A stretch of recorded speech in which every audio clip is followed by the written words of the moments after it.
cosmic tales unfold. Join Power Maximus, Lord Triage, and the Darth Legacy Jason M40 on a journey through heroic realms where legends are born and destinies entwine. Delve into the cosmic currents, unraveling the mysteries of superheroes, villains, and champions. Embrace the cosmic energy that binds us all, and let your journey begin. This is the Super Breakdown Podcast. Enter the cosmic saga. What is up? What is up? What is up? We are back again. Back at it again. Another week in the bag. Another episode closer to our 100th episode. I think we're at maybe like 80, 83, 84 now. And then again, we're also one more week closer to our, 3-year anniversary, I do believe. Yes, closer to our 3-year anniversary, which is December 16th. So we'll plan something for that. We definitely gonna plan something for that. But yeah, this is gonna be a good one. So I believe, talking about December 16th being our 3-year anniversary, that about 3 days before our anniversary, I believe December 13th is when the Kraven the Hunter movie by Sony is supposed to be dropping. If I'm not mistaken, it's December 13th, right?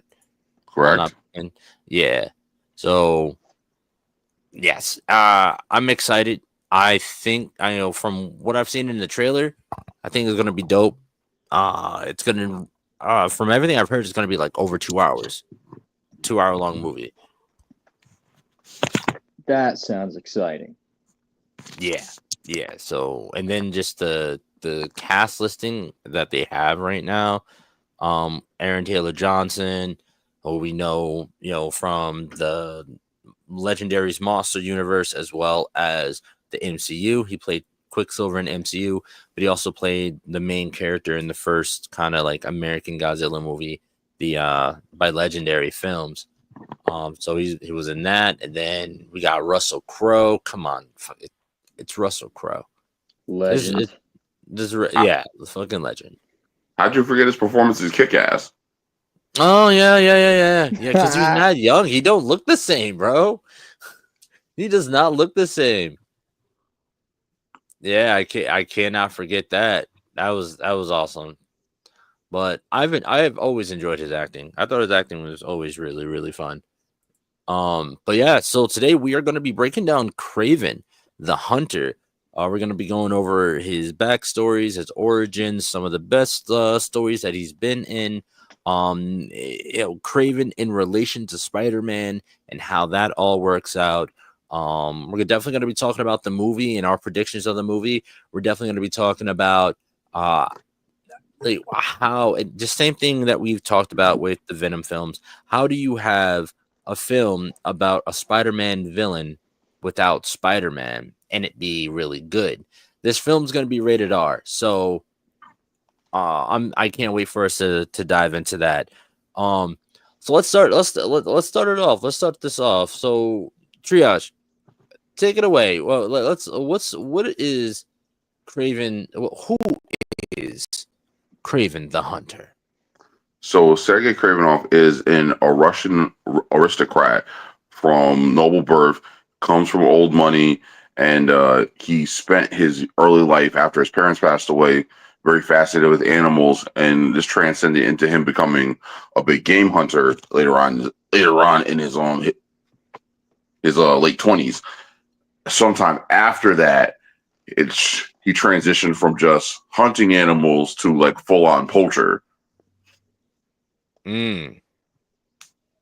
Okay. Now, he grows up as an orphan.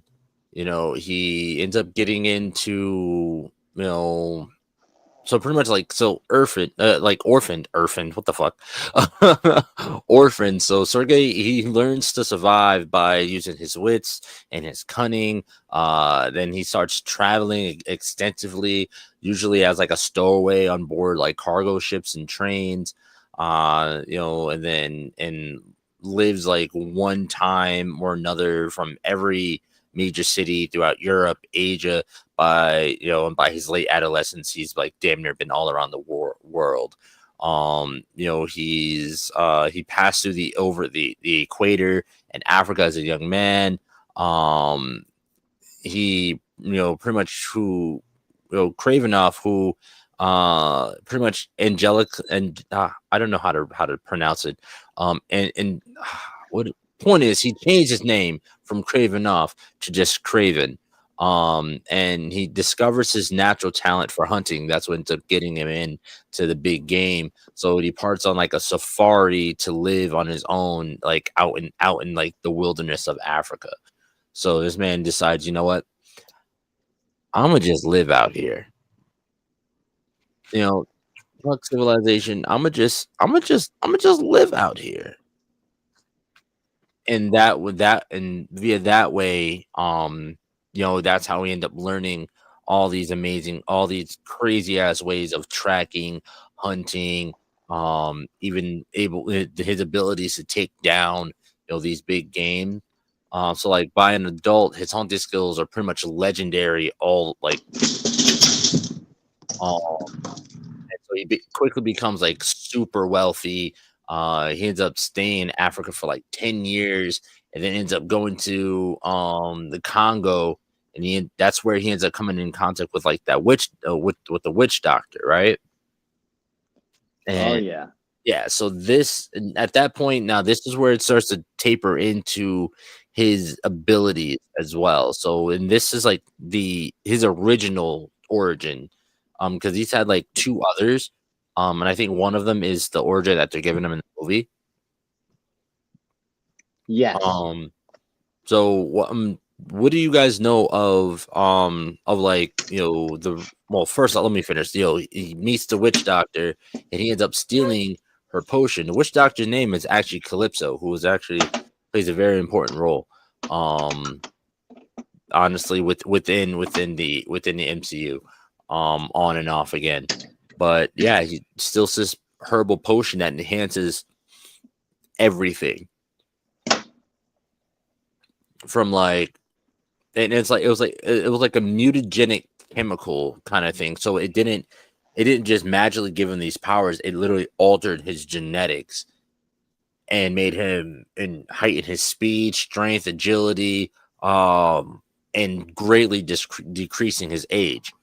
So, his aging process. So, like, I think in the comics he's like 70, but he looks like 30. Yes, I believe that the potion makes him like stay looking 30, like, and so he's always jacked and he's strong, and he, like you said, he has all these extra sensories now as well, and those combining with him being an expert hunter and tracker makes him probably pretty dangerous. I want to say probably. So like some of the feats that triage. Let's go over some of the feats that this man has accomplished. Some of them pretty dangerous. Man, tell this man what Kraven has done. So, in most depictions of Kraven, you usually see him wearing a ceremonial dressing of a lion. Now, it's hinted in most stories that lion was a predator that came very close to killing him when he was on the hunt. So the first thing he did after he received the serum and it enhanced him was find that lion and kill it with his bare hands. Yeah, he was very good at killing things with his bare hands. That is actually one of the main points to him later on. As he gets deadlier, he like basically stops using weapons and like to hunt animals. and he just kills them with his bare hands, Yep. which is kind of impressive. That's impressive. Period. No, yeah, absolutely. Being so efficient in multiple skills. Like he can literally track anything and anyone over massive distances by the slight changes in the wind or ascent, as well as looking at the terrain. He's able to pick up on like these really small and minute changes in the environment, that maybe like his prey has gone that way. But it's absolutely insane. But there's been a few other in kind of origin stories for him of how, pretty much tellings of how he got his powers. For the most part, the backstory seems to be the same, but the big difference is pretty much how he got his powers. Triage, you know about the one with so I talked about the one with the herbal potion, but did you hear about the one where like he like genetically modifies himself? Yes. So in that version, from what I understood, is that like he took it upon himself to do that because he came toe to toe with Spider-Man. So he saw Spider-Man as like the ultimate prey, the ultimate test of his own abilities. Yeah. So he went to New York City with every intention of hunting him. And to his credit, he holds his own for a bit, and then Spider-Man outmaneuvers him. So Kraven, feeling cheated because Spider-Man has all the abilities of an arachnid, he then enhances his DNA and then takes certain aspects of many jungle cats. So now he had the strength of a lion, he had the speed of a tiger, and the agility of a leopard. That is cool. Basically, he wanted to match himself like on Spider-Man's level. Yeah, so he's pretty much he's kind of like I've always seen Kraven, especially like that version of Kraven, because that's Kraven's Last Hunt Kraven. It's that Kraven from that storyline that genetically modified himself, because he was like and so the origin of that, he ended up, he was a big game hunter, but when he became famous, he was doing like television shows and whatnot, and this and that and the third. And so but that was his thing. He would like kill animals on screen with his bare hands. Oh, he would hunt animals and kill them with his bare hands. And so he had invited Spider-Man onto the show, or whatever, invited Spider-Man onto the show, this and that, and something happened and he couldn't pull it off, and the crowd started booing him, so he ended up threatening the crowd, right? And so he said, screw it, I'm gonna just since this person is so big and bad, then I'm gonna go catch Spider-Man. And like you said, Spider-Man put the beats on him. He actually gets arrested, and then when he actually gets broken out of prison by the very first incarnation of the Sinister Six. Yes. Which is, that was like Kraven, Mysterio, Doc Ock, Vulture, Sandman, Electro. That was it. That was the original. That was the first original teaming up of the Sinister Six. And they all tried to take down Spider-Man. Yep. And then that's when he starts to really starts to mess around and like genetically modify himself so that he can be on par with Spider-Man.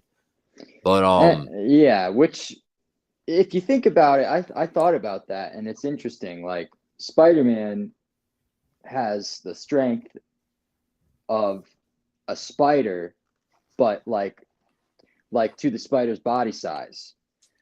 So he's human, but Kraven is capable of like taking down a full-on charging rhino with his bare hands. Yeah, So it's an interesting comparison.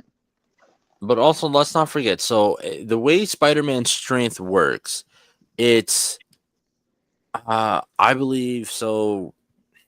Hmm. So he's as Let strong. me do my quick research on this. Yeah. Um, It was described, if memory serves me correctly, that he has the strength of a spider proportionate to the size of a human or proportionate to his physical size. Yeah. So just like how they say ants can carry, what is it, 5, 10 times their weight? yeah, So that's what I'm trying to figure out how much a spider can lift.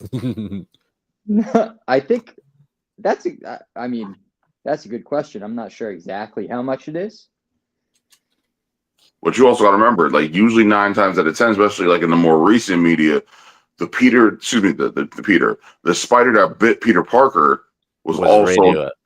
was genetically enhanced anyway, so it That's had the true. traits of several different spiders.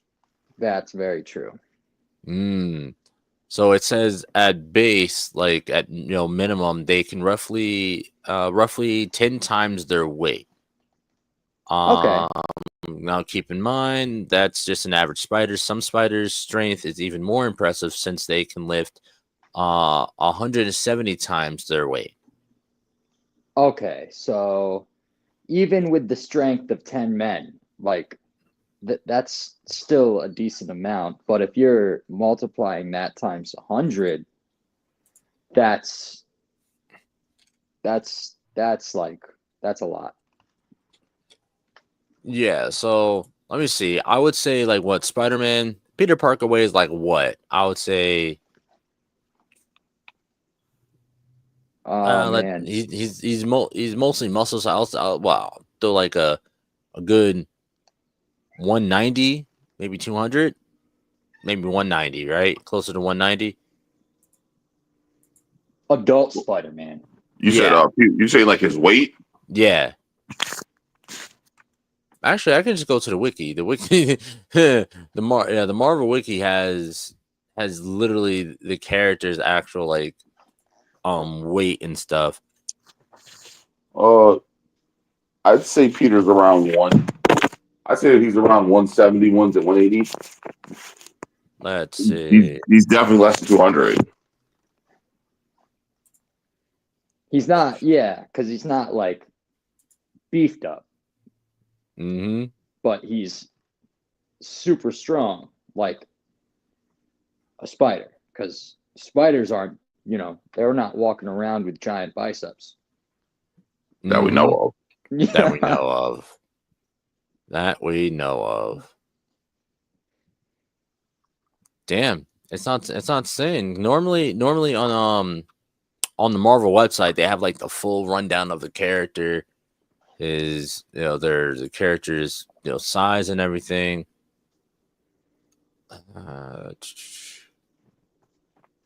Here we go. It's funny. We get so in depth with our talking, we can't find No, the information we're looking for. because like I really feel like this needs to be like very very very very specific, because like there's why is it doing this? Why is it only bringing movies, TV shows? Why is it only doing from the MCU, not from the comics? This is strange. They literally only have movie Spider-Man on here in their characters. That is very strange. All right. Anyway, so what you said? I said he was like, I'll bump it up to 190.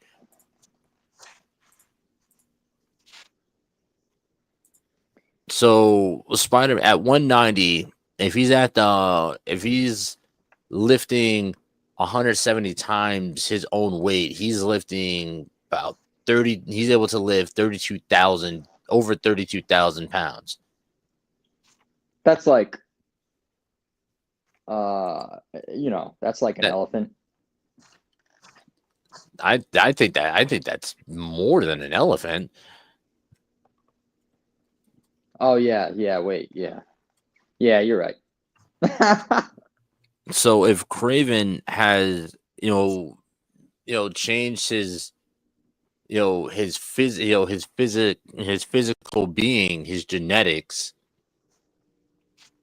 Oh damn! I typed on how much is an elephant, and I was telling me how much a damn elephant costs. I don't want to buy an elephant. That my bad. Jesus. Um. Anyway, I mean, our whole point was trying to figure out, like, in comparison, Craven's strength versus Spider-Man, because Yeah. Craven, I mean, that was his whole point. He wanted to Yeah. match Spider-Man's like agility and strength to be able to hunt him. So yeah, and so the largest elephants, which are African bush elephants, are about 13,000 pounds. Okay. Yeah, Okay. so he's lifting like 2-3 of them motherfuckers. Gotcha. That makes sense. So Craven modified himself to be that strong and or stronger. That's ridiculous. That's ridiculous. But again, like that goes to show like what Craven has accomplished. Like we've seen Craven in multiple medias stopping Rhino with a single punch. Yeah. I mean, he's strong. So and which I find really interesting because we're actually gonna get to see Rhino. This is the second live action look at Rhino and on screen, on the big screen. The first one was just a glimpse. Yeah, it was at the end of Spider-Man 2. The Amazing Spider-Man 2, Andrew Garfield's Spider-Man, where he like, yeah. Said, I am the Rhino. I was like, nigga, what? Like, I like the suit. The suit's cool. You know, it was a good adaptation. Like it looked, it looked good and exciting. I was looking, but having him be like a really, really short guy in a Rhino suit, just no. Napoleon complex. Yeah. Big time Napoleon complex on that one. I just couldn't get behind that. I just don't.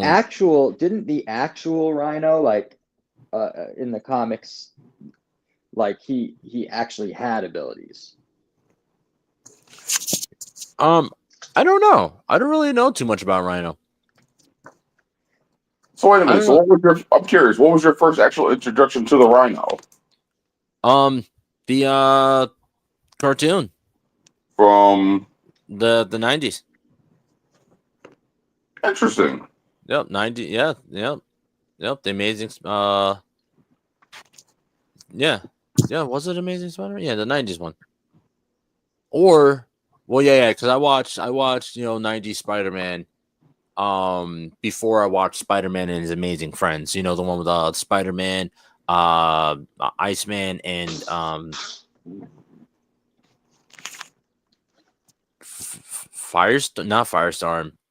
Firestar. Yes, I know the one of which you speak. Yeah.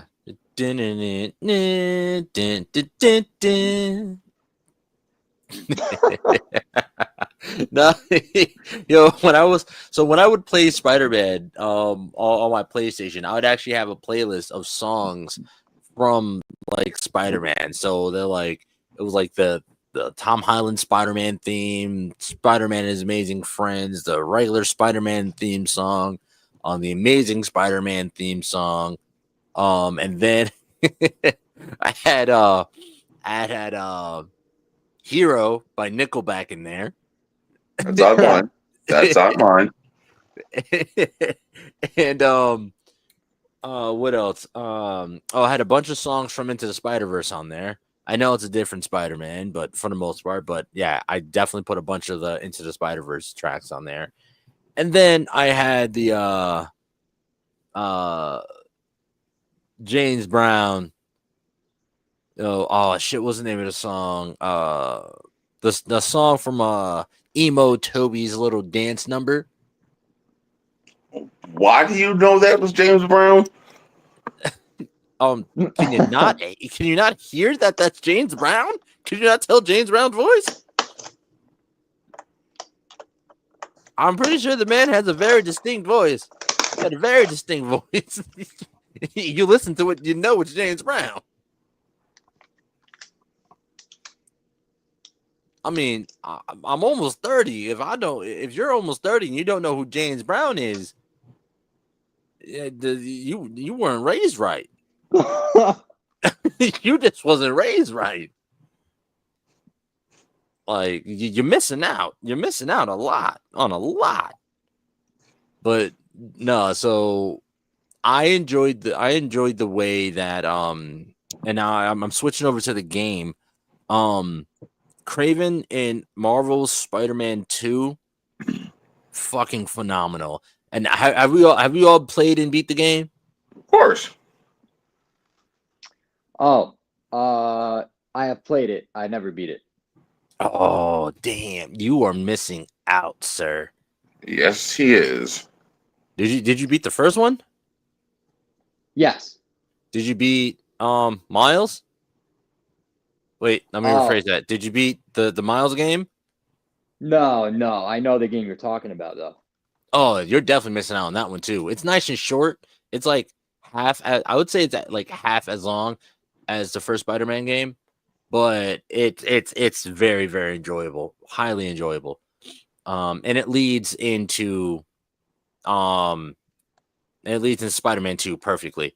But dude, you have to finish Spider-Man 2 because Kraven's story in that and just the overall story for the game and it in general in itself, it's sick. It's fucking sick. And then this next game is gonna be wild. 3 is gonna be wild. I cannot wait. But no, the Kraven in this I felt like the story for this was Kraven's last hunt storyline. Yeah, they made him extremely menacing. Super, super menacing and violent.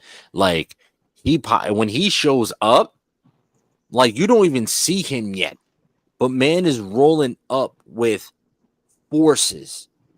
I'm talking. He's rolling down with an army. Oh, that's cool. A damn army, bro. That's like cool. out of nowhere. You don't even know that he's there.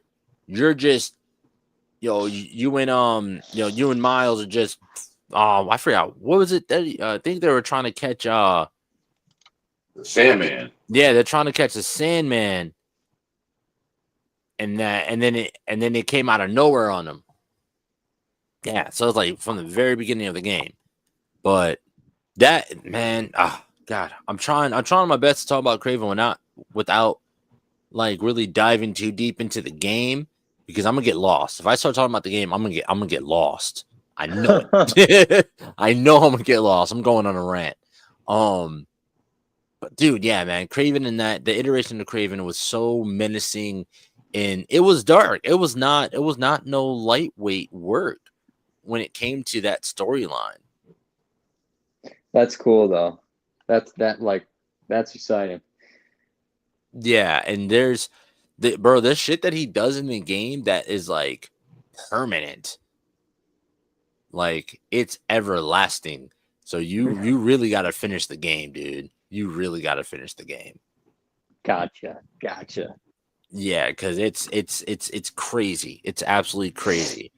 But no, it definitely feels like those final moments of Kraven, just like, all he cares about is the hunt.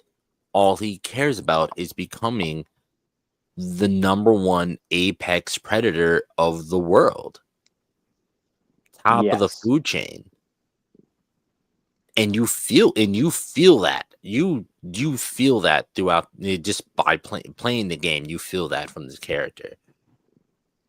Like to the point where you don't know as you're playing, you're like, I don't know how Spider-Man and Miles or Peter and Miles are gonna beat this guy because he's rolling down with an army. He has A fucking extensive, well-trained, well-funded fucking, like, this nigga could have overthrew a country.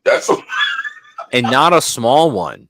Not a small one, like a medium size. You know what to say? Oh, I got enough firepower to take over to arm a small country. No, he's taken over a medium sized country. That nigga was on best terms with warlords, all kinds of shit. Like, it looked insane. Yeah. That's funny. Mm-hmm. Like he truly is like a monster in that game. And it ties in well because clearly how far are you in the game? If you remember. Damn, I can't remember exact spot. Damn. It's all right. Well, clearly Venom's in the game. Yeah. Yeah, it ties in really. They tie the two stories because they're two separate storylines that end up becoming involved with each other. Okay. So it's really awesome. It's really, really awesome. It literally is like it's like a fucking movie, dude. The story plays out like a movie. And Kraven is like, to me, I feel like he's a second main character. Like him and Venom were like I'd say the presence of the characters were like the same. You know what I mean? I would have liked to have played the game from Kraven's perspective. Ooh. Oh, that sounds cool. Oh yeah, that's great. That is absolutely great. Because just the fuckery of them chasing a lizard was that was hilarious. Absolutely fucking hilarious. That was great. And that fight with Lizard was awesome too. No, that fight was really, really fun. A little easier than I expected it to be, but fun. That would be really cool. And then because we already damn. Do you care about spoilers, Jay? No, yeah, it's all right. No problem. Okay. Well, you do fight against Spider-Man in the game. It would be really cool. And I'm talking like not holding back, using all the abilities that the character has in the game going against him. So that would have been really cool to actually play as Kraven going against Spider-Man. That would have been cool. Because the destruction you can cause as Spider-Man is ridiculous. You thought the combos were sick in the first one? The combos in this game get ridiculous. Ridiculous. The abilities are insane in the game. Mm-hmm. Absolutely. So yeah, I would be in.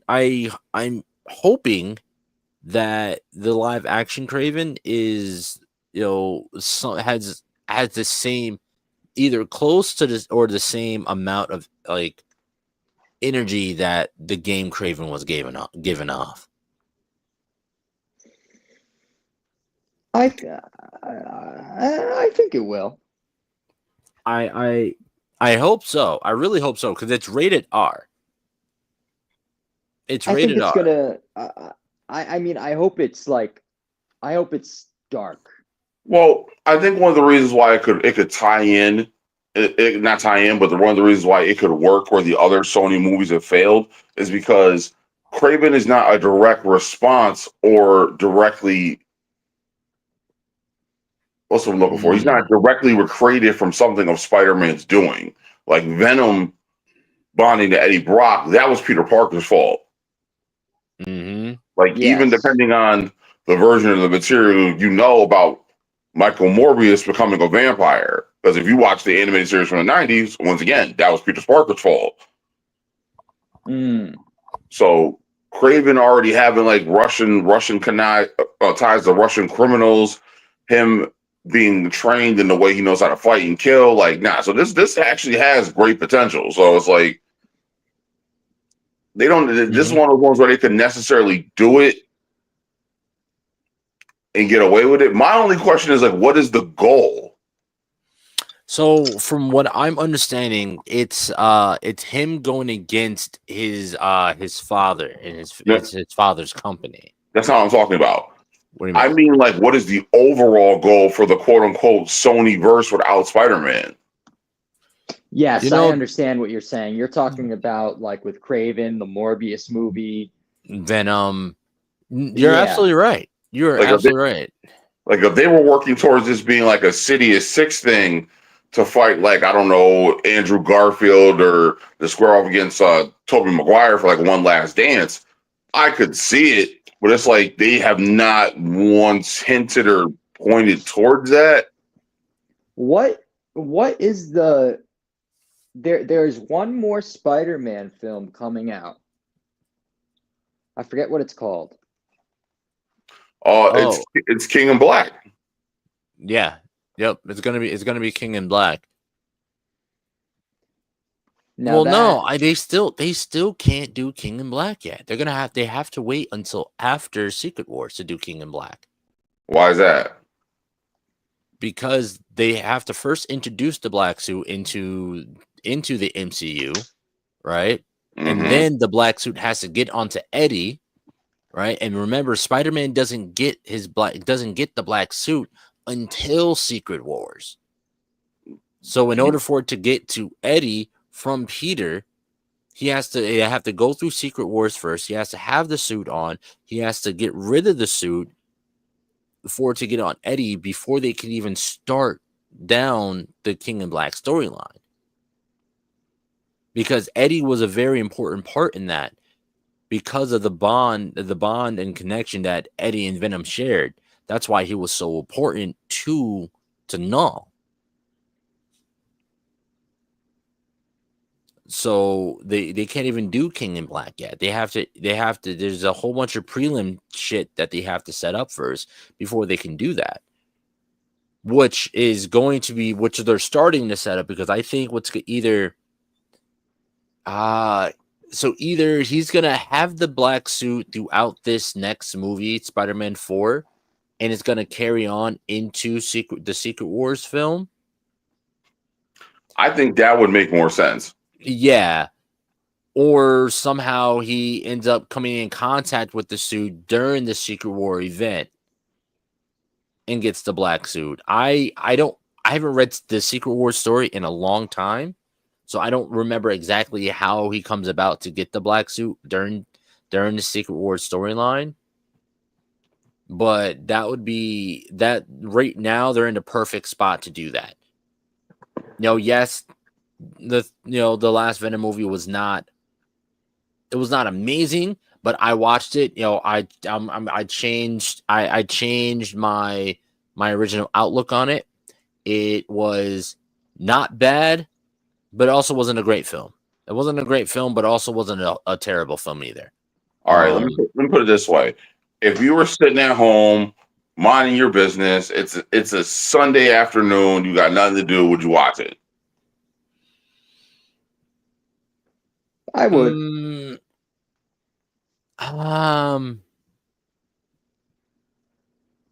No. Yeah.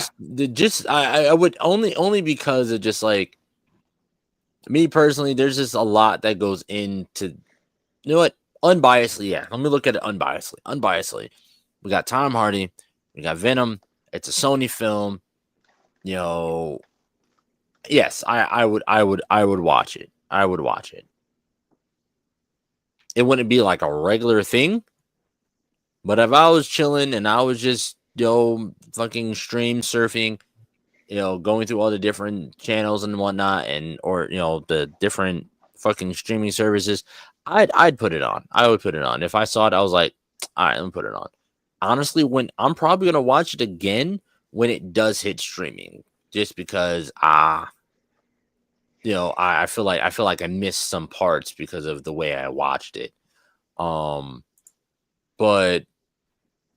you bring up a very, very, very valid point. where is all this going? What is the reason for all these standalone films? And that's what they said. Kraven is a standalone film. It's not connected to anything. They said it's completely standalone. Yeah, like what purpose does that serve in the whole grand scheme of unless it's just they're just making a movie just to generate money. But That's absolutely what they're doing. well, yeah, Absolutely. Well, but my thing with that is that there's always going to be um a certain revenue that comes from superhero movies. We've seen that for the last 20 years almost. yeah, The issue is that for a lot of people, it's becoming repetitive, and it's like Mhm. either that or the character isn't done justice or the movie flops. Now, Craven is one of those characters where, to me, like I wouldn't think of Craven as no big top tier character. There's 20 other characters I can think about doing movies about, but Mhm. the way they're selling it and pitching it, it's like, what if what if you had the son of a mob boss who had superpowers who was like, yeah, I'm going to take on my dad and his company. No, I agree with you. I feel like Mm. 100% Craven's not somebody that I would have been like, oh yeah, no, we're gonna definitely do a movie about him. But I agree with you. Yeah, the way they're setting this up, making it a rated R film, making it bloody, making it raw and gritty. I feel like that's the only way to do it. And they said that Aaron Taylor did all the stunts. Aaron I Taylor heard. Johnson did all the stunts physically himself. So there's a scene where he's like chasing down a convoy in the middle of the it was like London or middle of a city somewhere. Man, that's actually him like full sprint barefoot through the city. Yeah, that's crazy. Yeah, so I'm excited. I'm actually okay. I'm not excited. I'm intrigued. I'm highly intrigued to see where this goes. Um,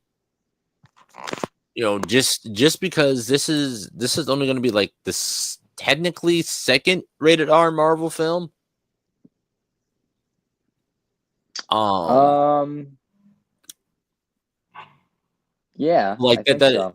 no, because Wait, Besides, hold on. all the other Deadpools were rated R. What I'm talking about. well, yeah, But but I thought you meant like franchise, like no, like all no, the. no. No. Because what about Blade? Oh yeah, that's true. I mean, I was going like within within the modern that like I put Blade on a whole higher tier than that because if it wasn't for Blade, there wouldn't be any of this at all. So Blade's like God tier.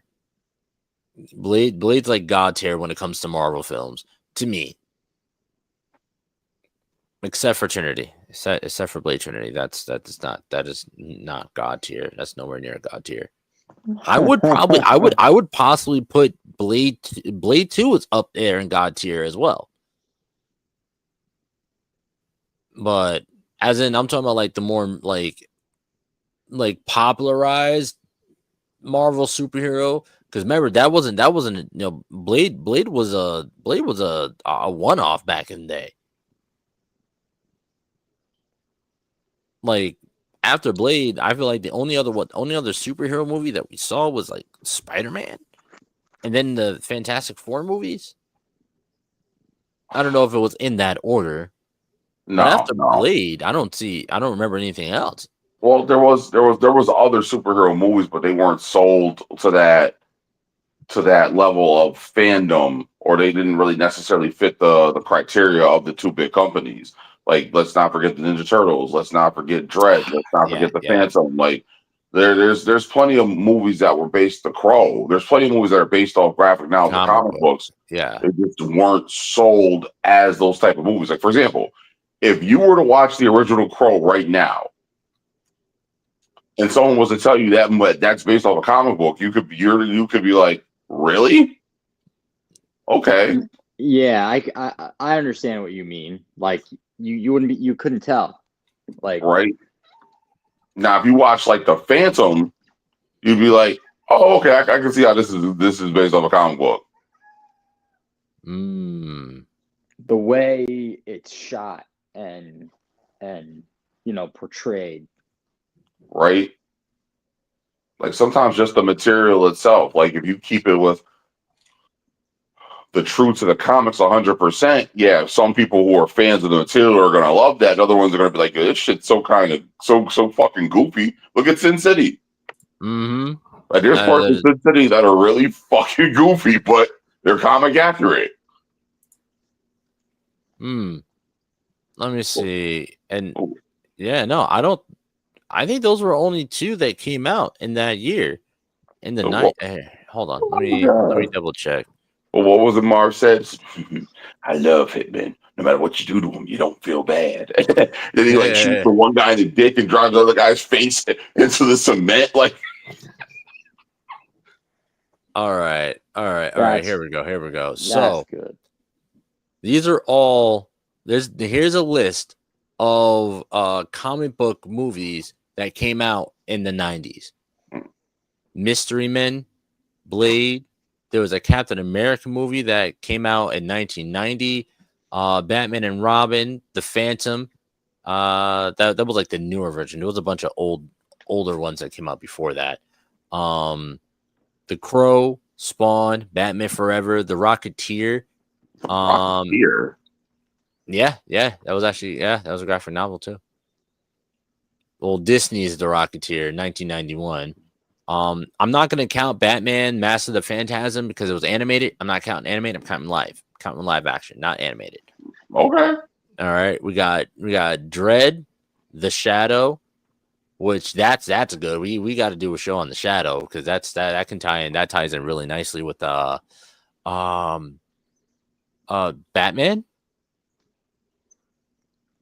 Right? The Shadow. Yeah, I'm pretty sure he ties in with Batman. He has a run-in with Batman quite a few times. Well, we got Batman Returns, we got Shaq's Steel, and then like you said, we got Turtles, Mask, fucking. Let's see what else. Star Kid. Really, Star Kid was a comic book that I believe. Yeah. Time Cop, RoboCop. Then we got Archie. To Riverdale and back again. I don't know. That was in 1990. But yeah, man. There's what is this? Hold on. Excuse me. The Heroic Trio. Let me see. Who's in this? Who's this? Who's in this? Was that Michelle Yeoh? Oh, that is okay. But yeah, no, yeah. There wasn't. As in big studio stuff that like was a part of like the big 2. Like it was like Marvel had Blade, that Captain America movie. This is all just the 90s. Blade, Captain America movie. And that was really it for Marvel. That was really it for Marvel. But I don't know. Let's take a quick break. Let's hear from some of our great podcast friends, and we'll be right back.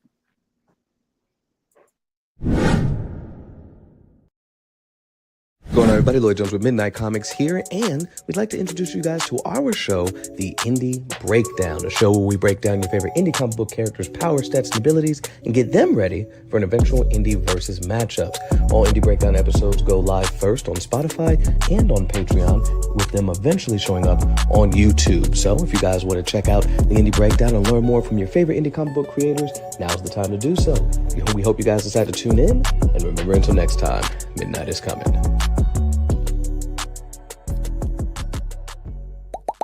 Hi, I go by Lady Mandalore, the creator of Roomful of Blurs. Do you have a whiteboard in your room?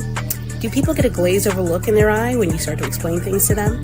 Well, come join me every Sunday at 7 p.m. Eastern Standard Time, where we can talk comics and get to know some new creators of color, only on YouTube and Twitch. What's going on, everybody? It's me, Calvin, from the Icarus Podcast, and I just want to say that we got new episodes coming next Saturday and every Saturday after that. So all I would have to say from here is keep enjoying the show. You can check us out, www.IcarusMetroComics.com. Check us out on YouTube, TikTok, Facebook, and more. See y'all next time.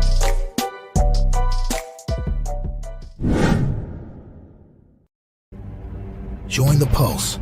We're excited to announce the launch of Heartline Comics' newest line, the Barcode Collection. Our fresh drop just hit the internet and is turning heads. Imagine this. You're rocking our merch, and friends can scan the barcodes to instantly connect with the Heartline Comics website. It's a game changer. Stay ahead of the curve and never miss a beat. Subscribe to our website for exclusive alerts on the latest merch drops and the newest comics hitting the shelves. Be part of the Heartline community and show off your style with pride. Trust us, you don't want to miss this. All right, and we're back. Please go check them out. Midnight Comics, Lady Mandalore with Room Full of Blurs, and we got Icarus Podcast as well as Heartline Comics with their Barcode Collection. Please go check them out. Yeah, so we're back. So with this movie coming up, all right, what are some of our predictions here? What do we think they're gonna do? How do you think they're gonna do it? They are saying it is a standalone film, and then based off of the small synapses that they give us of the film, it says Kraven's complex relationship with his ruthless father starts him down a path of vengeance, motivating him to become not only the greatest hunter in the world, but also one of its most feared. So that's the synopsis that they give us. This looks like it's going to be $130 million movie. So I'm interested to see. Yeah, that's a decent budget, and now we have a director of this director that's gonna be heading up this film. Looks like he got some years in the game a little bit. He has about 7 previous, at least I'm checking out his IMDb right now, but he has I don't know, no, it's starting to worry me now a little bit, because he got 7 executive producer credits ranging from 2004 to 2019, and then there are gaps. There are gaps. Hey man, ain't nothing wrong with that. I'm saying, someone doesn't take a chance on Ryan Coogler, we don't get Fruitvale Station. We don't get Fruitvale Station, we don't get Creed. We don't get Creed, we don't get Black Panther. Mm-hmm. No, you're absolutely right. You're absolutely right. It happens. It happens. Maybe that 10-year gap between 2004 and 2014, maybe that was him grinding, honing his skills, getting better. But yeah, no, he has, and then he has 3 films coming out that he's producing and directing. But I'm interested to see his vision. I don't really know any of these movies. I've never seen any of these movies. What's this? Triple Frontier? Is that? Yeah, I heard of Triple Frontier. It's on Netflix. That's with Pedro Pascal, Oscar Isaac, Charlie Hunnam, and Ben Affleck and Garrett Hedlund. Great movie. Yes. Yeah, it is. It is. Yes. I've been meaning to check it out. I just haven't got around to it. I was sold just off the cast. Oh yeah, that is a sick cast right there. Oscar Isaac, Pedro Pascal. Come on now. And then Ben Affleck, Charlie Hunnam. No, absolutely. But I mean, I know that one, so I do know that one. And those are some pretty decent and pretty. Honestly, all of them right now are grade A actors. They all got some heat on them. Yeah. And they've at least 3 of them have been superheroes. Mm-hmm. I'm looking forward to it. Yeah, you know what? Um, mm, huh. You know what? Yeah. No, yeah, I'm gonna say I'm actively excited for it now. Because if he's behind that, was he executive on that?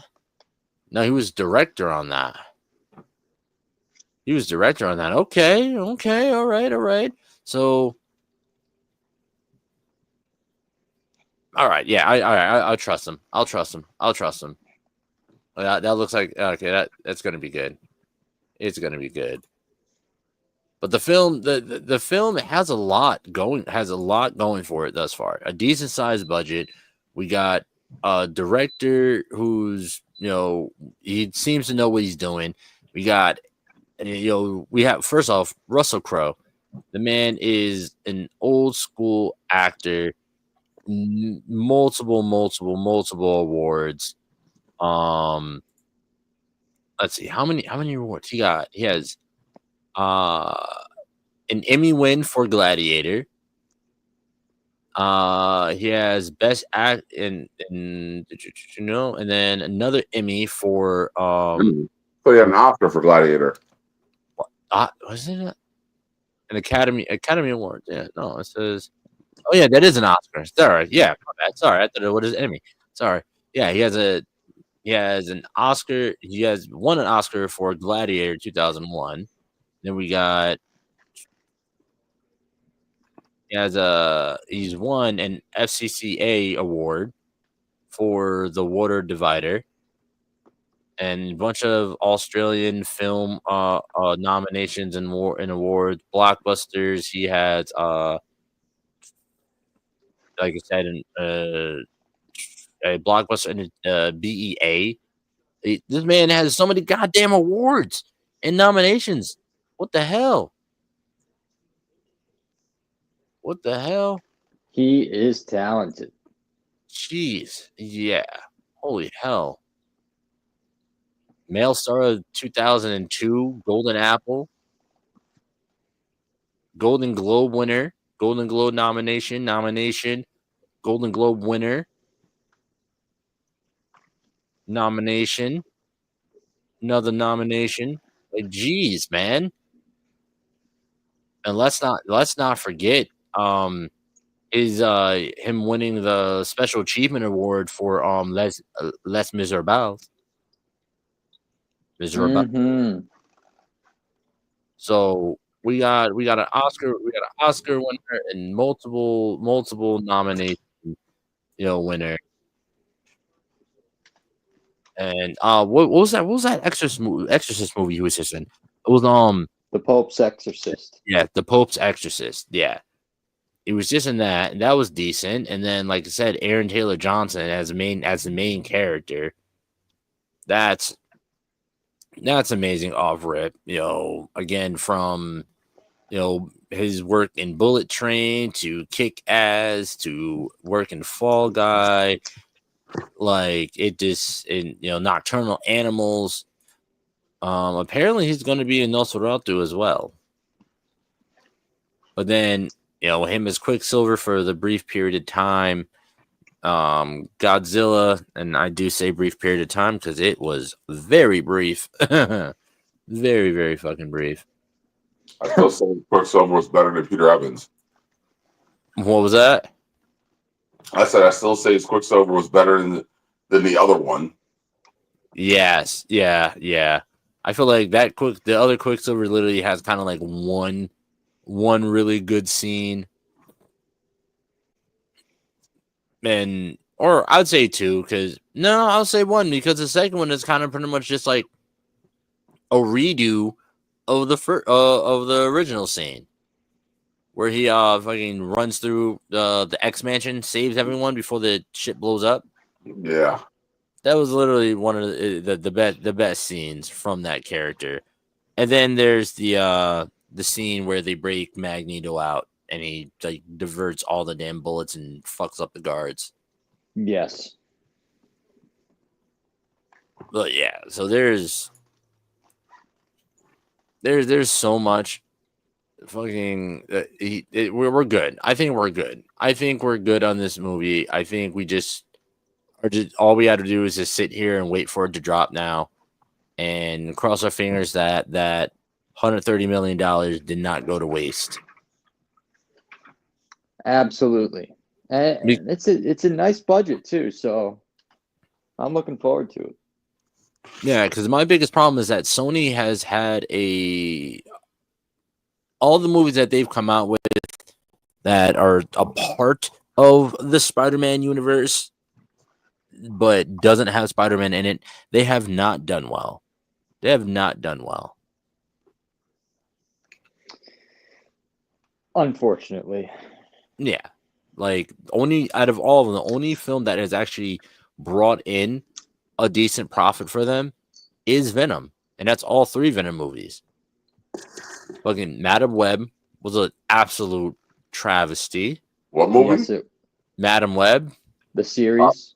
I don't know what you're talking about. It's one of those. It's a Dragon Ball Evolution. What? We don't talk about Bruno's. What are you talking about right now? Yeah. Okay. Yeah. I don't even know what I was talking about, but yeah. And then let's not forget Morbius. That was a travesty. It was an attempt. It had so much potential, though. It had potential. I know. So the only way I think Morbius would have worked is if they tied Morbius to the Blade. That's the only way. Like that should have been a Blade movie without you knowing it was a Blade movie. Mm-hmm. Literally, absolutely. They could have instead of have no. Go ahead, Jay. Go ahead. Well, even if it had one simple scene that was an important scene that tied it to Blade, it would have been better. Yeah, that whole shit that they had at the end of the Eternals, instead of him popping out on the Black Knight like that, he should have been popping out on Morbius like that.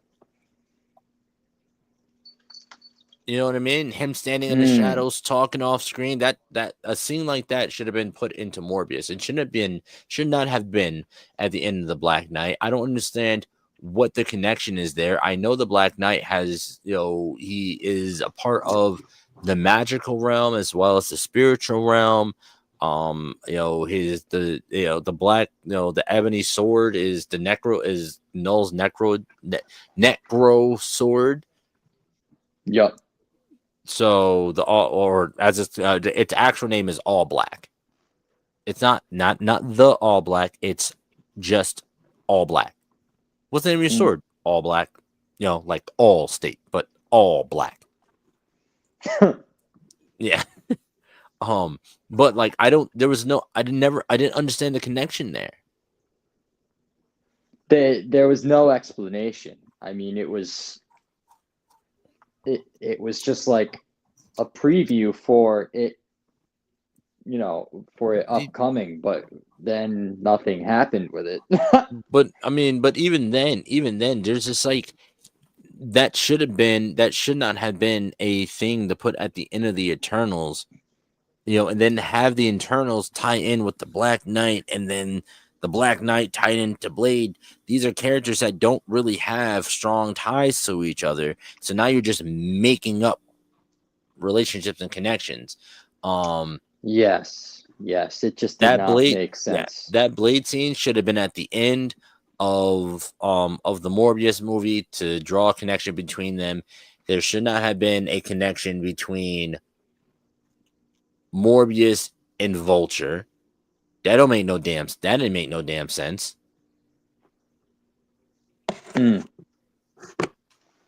That didn't make any sense to me.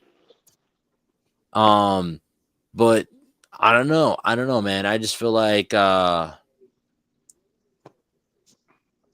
just hope that this is not one of those films by Sony that flops. I pray it's not. I don't know. It's a standalone, so we honestly just have to wait and see. Yeah. I mean, that's literally all we can do. I mean, I think that if there has to be a reason why Sony decided to make the film, so they got to have a plan. Well, they have to, because like with having the the movie rights for Spider-Man, they have the rights to like 90 other characters. Exactly. Somewhat. Somewhat. But they still have a lot of rights that they can just freely use. But they chose to go with these characters. You know, there's a bunch of other villains that I could think of, because remember they were talking about doing a Spider-Man, a Spider-Woman movie. They were talking about doing a what's his name? They were saying it was rumoring that Bad Bunny was supposed to play him.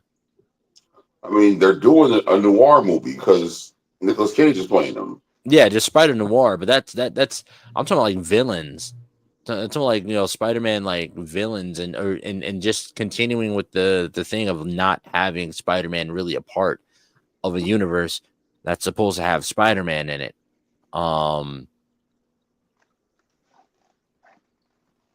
I just hope this doesn't fall into it. Do you think we're gonna see Chameleon actually full form Chameleon by the end of this film as well? For those of you who don't know, the Chameleon is Kraven's half brother. Yes. Yeah, illegitimate son. So what do you think? I think it would be a good tie-in, but it's like, what purpose does it serve? Exactly. Because like I said, we've already seen that we're going to get the Rhino in this movie, so they haven't explained why he's having to beef with Kraven, or what Kraven's going to have to deal with him. And then, I mean, as far as I know, the whole aspect of the Chameleon was that the Chameleon was supposed to be the ultimate infiltrator. Whether he was, you know, taking someone out for money, whether he was gathering intel, whether he was stealing information, there was always sowing deceit somewhere. There was always some greater angle to what it was he was doing.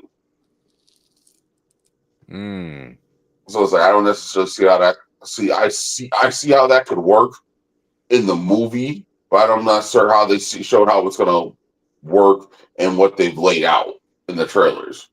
Yes, I understand what you mean. Like it could work. Like they could make it work, because they could tie that in somehow with the infiltration, like with Chameleon doing something, but it doesn't explain. Like, well, remember, he is going after his father's organization, right? So there's a possibility that maybe the Chameleon is actually one of the people, because it's kind of like, so it seems like he's going like season 1 of the Arrow. Like, he has a list and he's like checking names off the list as he goes along. He's hunting them down, killing them, and then, you know, checking them off of his list. So there's a possibility that, you know, his brother may be one of the people that's on his list, and or may help him in some way, because, you know, even though they're half brothers, they're never really close, but they respect each other for what they do. So while Kraven is the ultimate apex hunter, Chameleon is the ultimate hider. So like between them two is like the ultimate game of hide and seek. You see what I'm saying? So they're very opposite of each other, like two polar ends. yes, Yeah, and they could accomplish. But they've always, because it was Chameleon in the first place in the comic books that puts Kraven on to Spider-Man. because Chameleon's gets tired of Spider-Man always thwarting his plans and stuff like that, and he's like, you know what? But I can't take him myself, and I know damn well ain't nobody else, and that I don't know nobody else that'll take him on just to help me out. They're gonna want something in return. Then he was like, wait, hold on.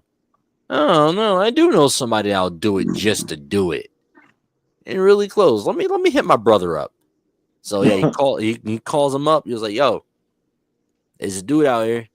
I can't beat him. Nobody can beat him. He is the strongest person in being in New York City. So, I think you might be interested. So Kraven comes through and starts giving Peter a run for his money. And then but then, as you say, he ends up, Peter ends up getting the upper hand on him. He ends up getting arrested or whatever. But then when he comes out, when he gets broken out, he devotes everything to becoming stronger, faster, better in order to take out Peter. Well, to take down and catch Spider-Man. So it's pretty interesting. I'm pretty intrigued, and they're probably not going to go that far. It's probably just going to be all the way up until he takes out the rest of his it takes out his father or whatever. But again, like you said, it's like, what's the point of it all? Like we're watching a Kraven movie, but to what ends? Like, are we going to get that team? Like you said, are we going to get that team up with the Sinister Six or not? Which I don't know. Is that something that you would be interested in seeing? The Sinister Six? Yeah. I mean, if it's done correctly, sure. If there's a whole point to it, if there's a whole, like, if there's a bigger goal, because it's like, all right, you got the Sinister Six, but what are you gonna do with them?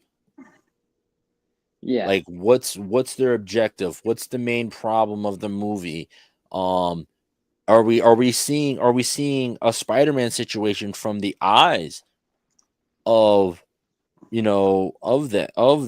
Sinister Six? Is it a Spider-Man movie but in reverse?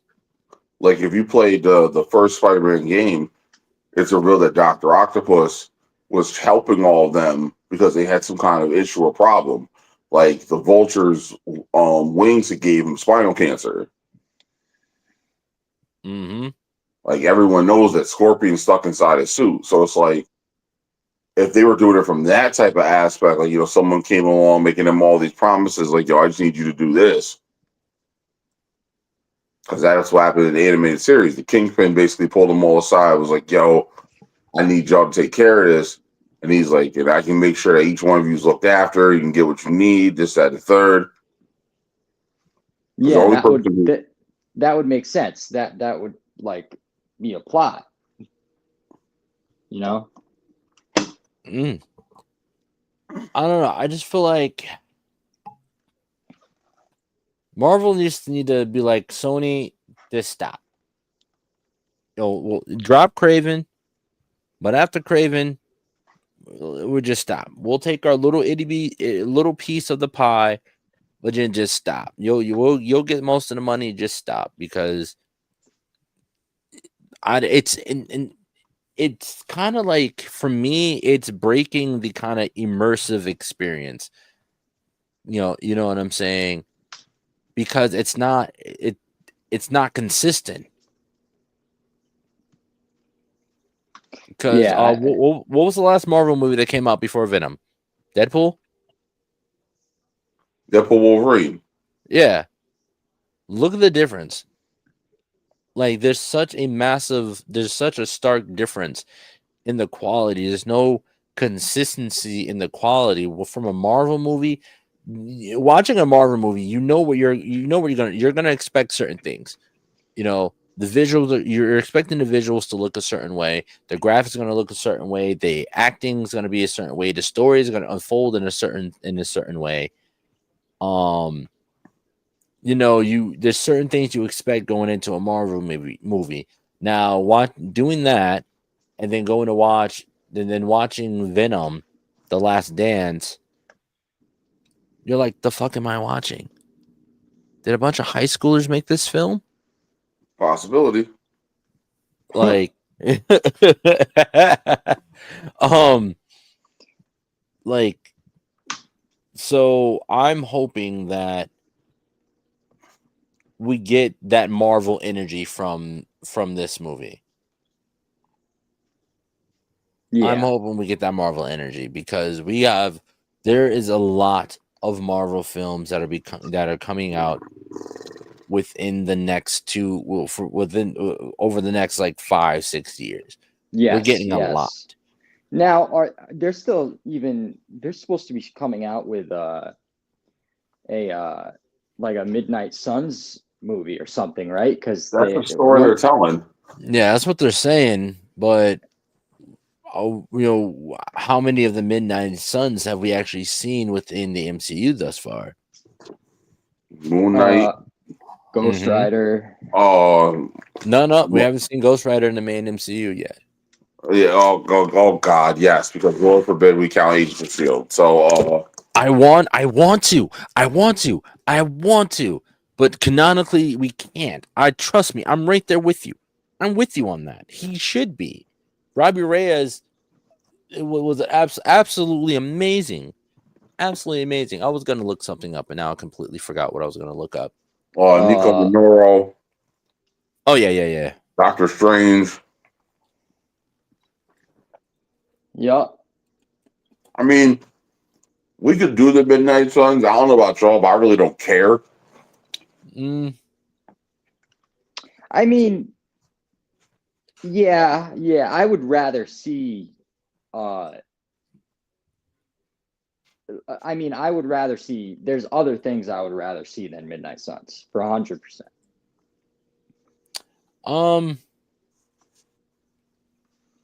Oh, actually. Oh wait, are these the current members of the Midnight Suns? Yeah, so the current members of the Midnight Suns are Blade, Strange, Bloodstone, from we saw her in Werewolf by Night, Dr. Voodoo, Wong, and Moon Knight. We've seen all of them. Dr. Voodoo, didn't we saw Dr. Voodoo recently, didn't we? What was the last? We saw who recently?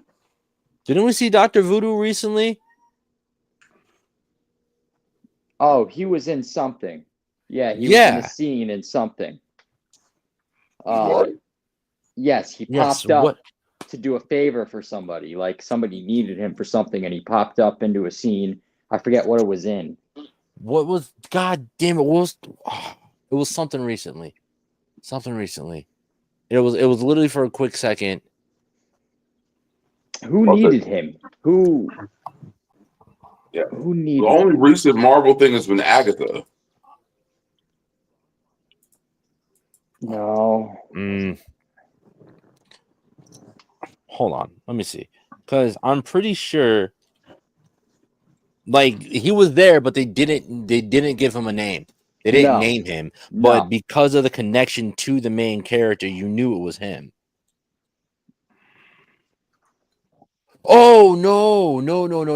I'm bugging because I rewatched Blade, the first Blade. Oh, so I rewatched the first Blade. Dr. Voodoo was in that first Blade movie.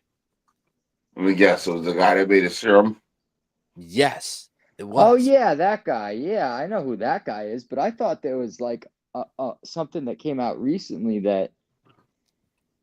No. So, because he calls him Jericho. When he dabs him up, his name is Jericho.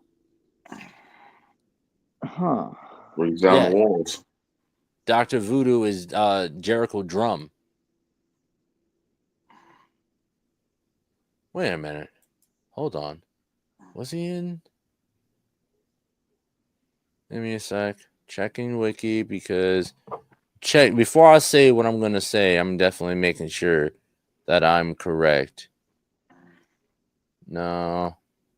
But he's also known as Brother Voodoo too, so just so they're like, who are you talking about? Yeah, we're also talking about Brother Voodoo.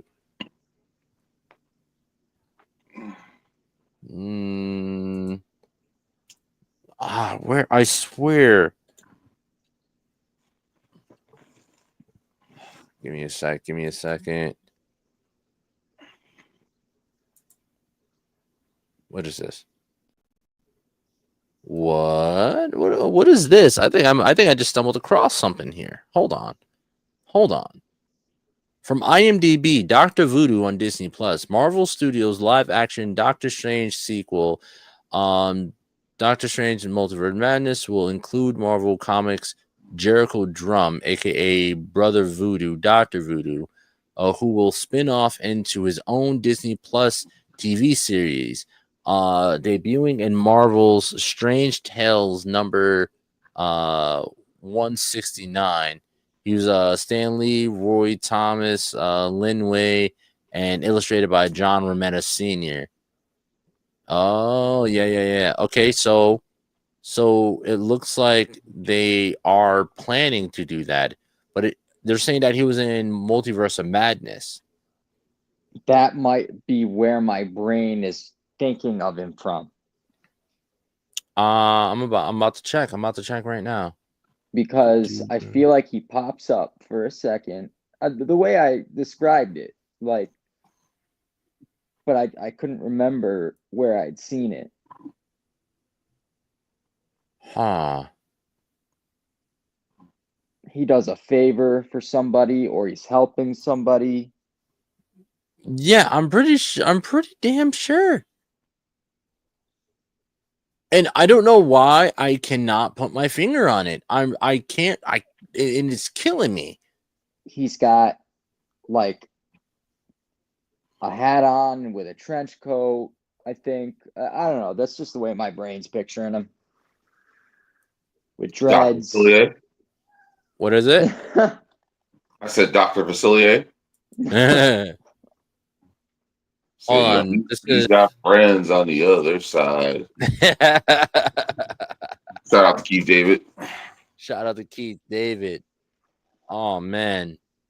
So apparently he was supposed to be in the first Doctor Strange movie. There's a deleted scene with him in the first Doctor Strange movie.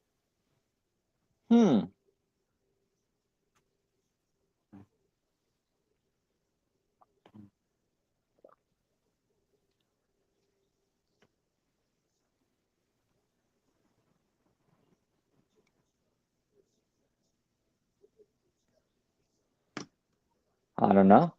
Huh. Yeah, I don't know. That's not it. But I swear to God that he was in something recently. They didn't name him, but because of it, they dropped. It was like a situation where they dropped hints. Yeah. You know what I mean? It was a situation where they just dropped hints about him. And it wasn't like something incredibly deep or anything. We didn't see him like in full costume or anything like that. Damn. Why is it slipping my mind at this point? All right, whatever.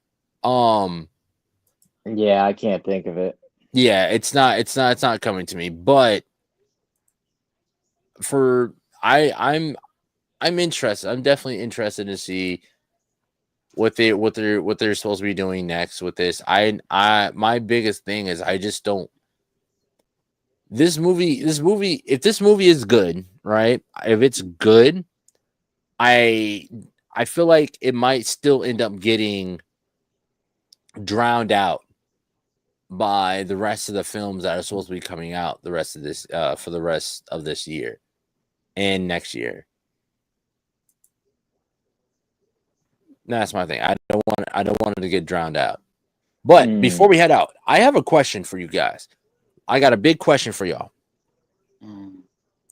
We got a free for all. We got Kraven in the free for all. Let's say we're gonna put 4 other people against Kraven. Oh yeah. and each Okay. other. Who are you guys putting in there? Black Panther. Uh-huh. Where's the location at? Mm,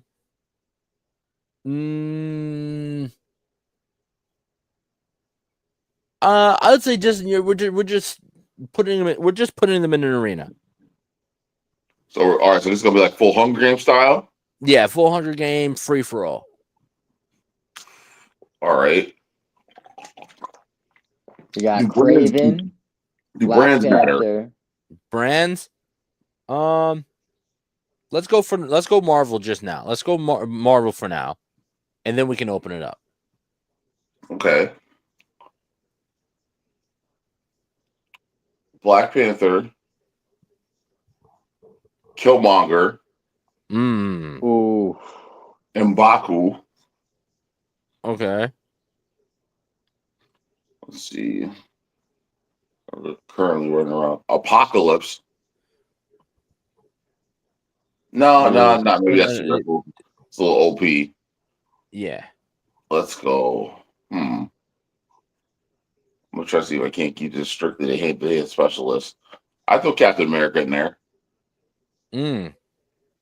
Me? I rock. I was because I was first off. I'm glad I should put another white man in there because I'm like, why you got this one white man going against all these other black men? Whoa. Was it no? Let's say the first one was one. He's Russian, so I don't think. Listen, that's super white. That's not no. That's not. Russians are the superhumans of white people. Wow. I don't know what you're talking about.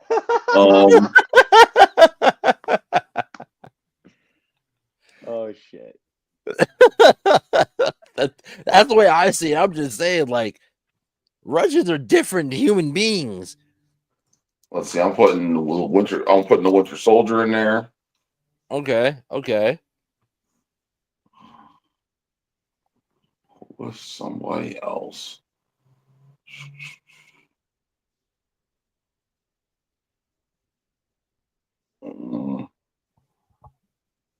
I say Cletus Cassidy with the Cardinal symbiote. Oh, okay. Ooh. Now, so I'm rocking with those. I'm rocking with Black Panther, Killmonger. I'm trying to think of other characters that kind of have like that same mentality, that very animalistic mentality. Beast. Beast, Wolverine, Sabretooth. Yup. Yeah, Beast is definitely going. Beast, Wolverine, Sabretooth, Black Panther, Killmonger, M'Baku, Oh my god. Let's throw Toad in there just so he can get annihilated. Wow. Why would you do Toad like that? He's grasping the trunk, pulls him mad close and goes, "You have any idea what happens to a toad when it's mauled by a lion?" And then everything else. Oh, that's a solid reference right there. That's a solid reference. Shout out Halle Berry as Storm. But damn, who else? Somebody else that has like that savage animalistic mentality. Within the MCU. Yeah, okay, whatever. We can throw Rhino in there. He's kind of animalistic. Scorpion.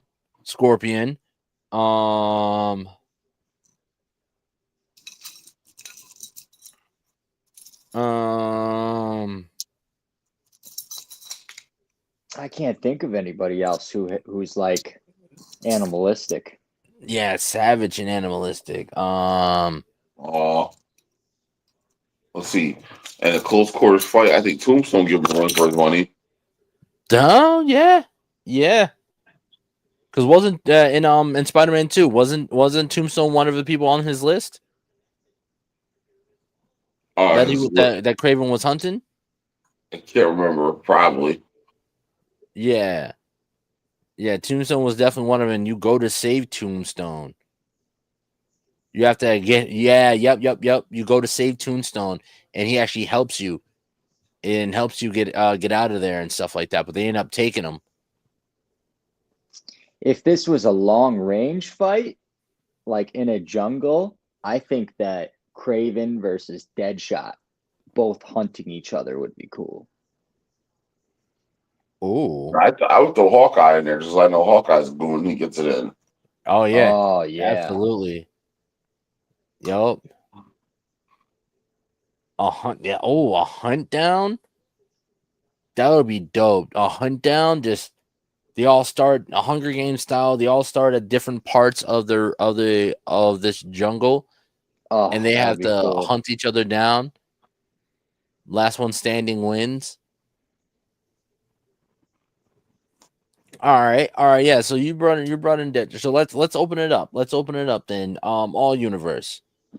Ra's al Ghul, Deathstroke, King Shark, or Killer Croc. It's a sniff of him is over.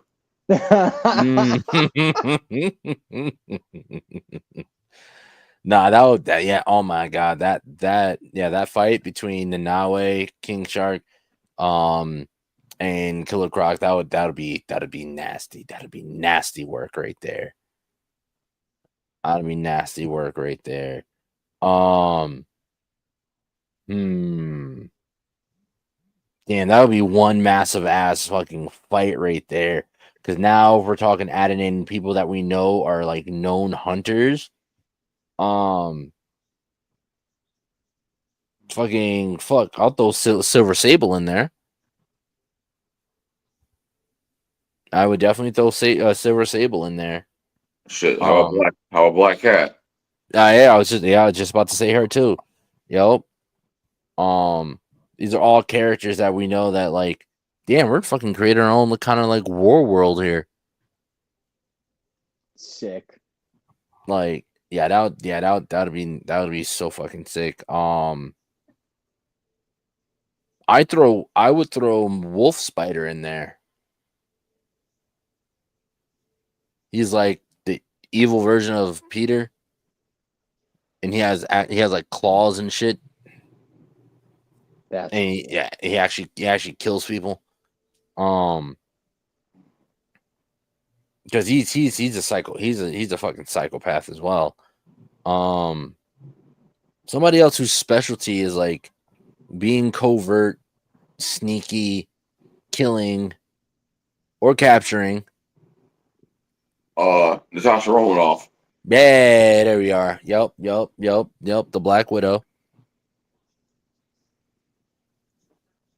Want to put we can throw Spider Woman in there as well. She's an AIM agent.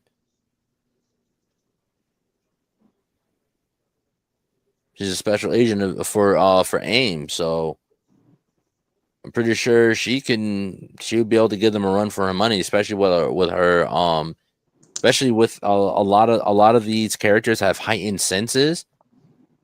She can flood the field. She can flood the jungle with her pheromones and distract, and they wouldn't know which way she's coming from. That would be interesting.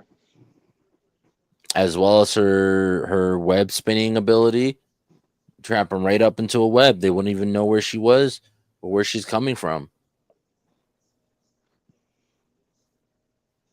And doesn't she have a venom blast as well? I don't believe so. There was something else that she was able to do that Peter couldn't. There's the pheromone thing. And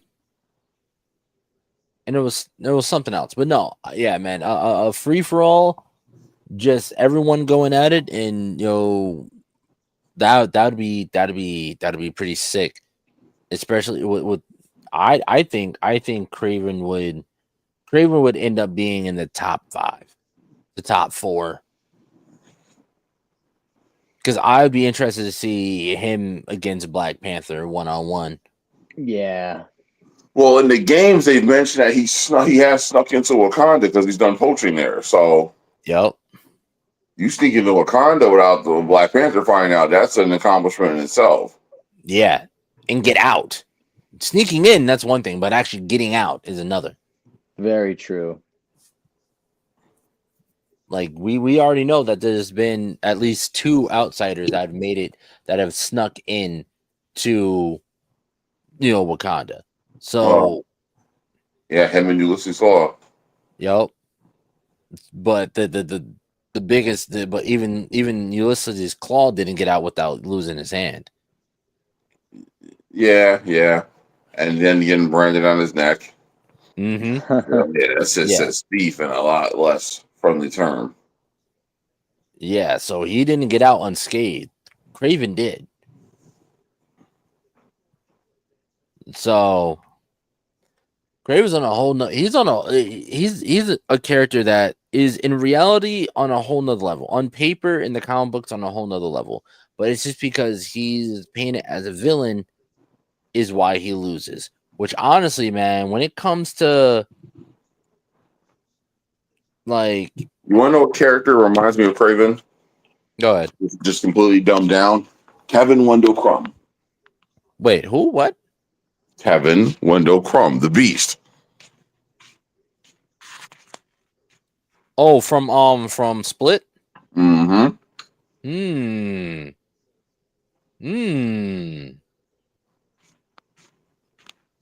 Okay, yeah, I see that. I thinking about that movie, I get so angry. I get so angry when I think about that movie because Unbreakable was amazing. I thought Unbreakable's great. Unbreakable's a great movie. Great movie. And then Split, it kind of came out of nowhere. So I wasn't really expecting it to be good, but then I watched it because, it was good. But then like at the very end of the film, the credits roll and it says M. Night Shyamalan. And I'm like, oh, what? This is a good movie from M. Night Shyamalan? Oh, shit. Okay. All right. And so I'm like, all right, bet. That was a great movie. And then we have Glass. So every time I think about Split, I think about Glass. And I get angry. Because, like, Unbreakable, great movie. Split, also great movie. Leading up to a collaborative film. And then that's what we got. It pisses me off. It totally pisses me off. But I don't know, man. There was another question I wanted to ask as well.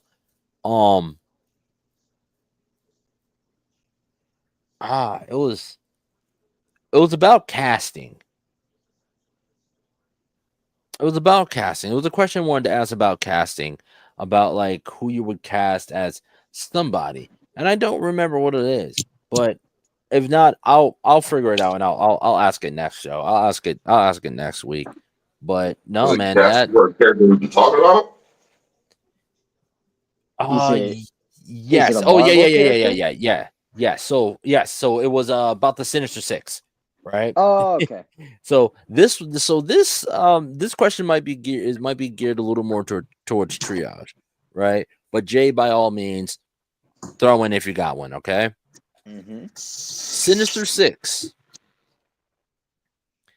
This is what we're doing. We're casting the Sinister Six, and let me get the list. So we're gonna cast the original Sinister Six, right? We're gonna cast the original Sinister Six, which Kraven, Mysterio, Doc Ock, Vulture, Sam, and Electro. Right, the original Sinister Six. But we're casting black actors only. Why? I don't know. It's random as hell. It's random as hell.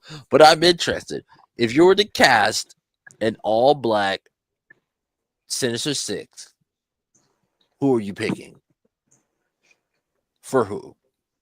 That shit's so out of pocket.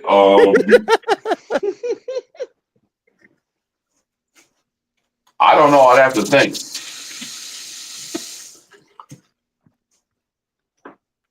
I don't know. What do you say, Jay? Oh man.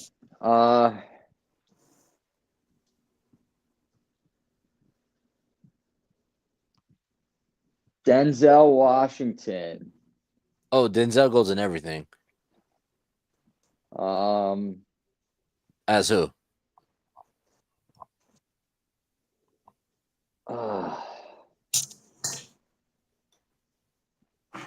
I don't know. I can't decide. We got Electro, Sandman, Vulture, Doc Ock, Mysterio, and Kraven. I would, for Denzel, I would do maybe either Electro or Sandman for Denzel. Okay.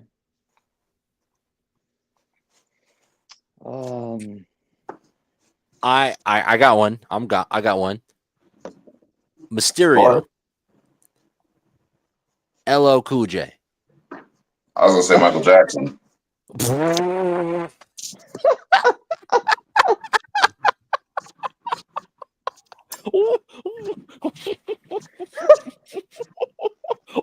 Why? Why Michael? Listen, between Thriller and all the other shit he did in his career, I believe that he could do that role and have fun with it. Yeah, okay. I'm going Mysterio because they don't have to go too hard with the practical effects. All they got to do is add some extra baby oil to LL's head and they're good. I think that Morgan Freeman should be I don't know, like Doc Ock? Yeah, he can narrate Spider-Man to death.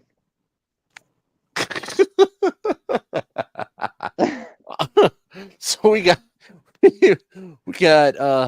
Denzel as Electro or Sandman. We got LL Cool J or Michael Jackson as Mysterio. We got Morgan Freeman as Doc Ock. All right, Vulture. Who would you cast as Vulture? Black actors. I can't think of his name. The one from Judas and the Black Messiah. Lakeith. Yes. Ooh.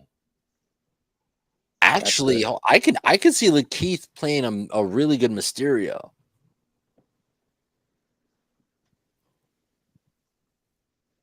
Because I feel like that's a role that's very, very like eccentric, and he's very good at playing those characters that are different and out there and different and weird. I feel like he could pull that off for Mysterio. But Vulture, yeah, I can definitely see it for Vulture too.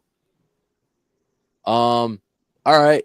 And then now we got Kraven. Black actors that you would have play Kraven. Michael J. White. Yep. Damn. That was fast. That was quick. Yeah. I can definitely see that. What about you, Jay? No, I agree with that. That's a good choice. Yeah. So we got Kraven, Michael J. White. For Mysterio. All right, cool. We'll go with Michael. We'll go with Michael. Because my LL Cool J was just a joke. It was a ball joke. So we got Michael J. White, Kraven. We got Michael Jackson, Mysterio. We got you said Morgan Freeman for Doc Ock. Morgan Freeman for Doc Ock. Lakeith Stanfield, right? Yeah, it's Lakeith Stanfield. Yeah, I don't know why I said Lakeith David. I'm thinking Keith David. No. I would maybe put Keith David as Doc Ock. No, Sandman. Yep, what do you think? What do we think? Keith David as Sandman Like the sand punch would go crazy. And like that minute, like how menacing his voice is, like when he transforms. Yeah, I can see it. Yeah. Okay. All right. Michael J. White, Kraven, Michael Jackson, Mysterio, Morgan Freeman, Doc Ock, Lakeith Stanfield as Vulture, Keith David as Sandman, and then who do we say for Electro? Nah, you want to know who I would make? Who I would make Dr. Octopus? Who we got? Just because Ox from Schenectady.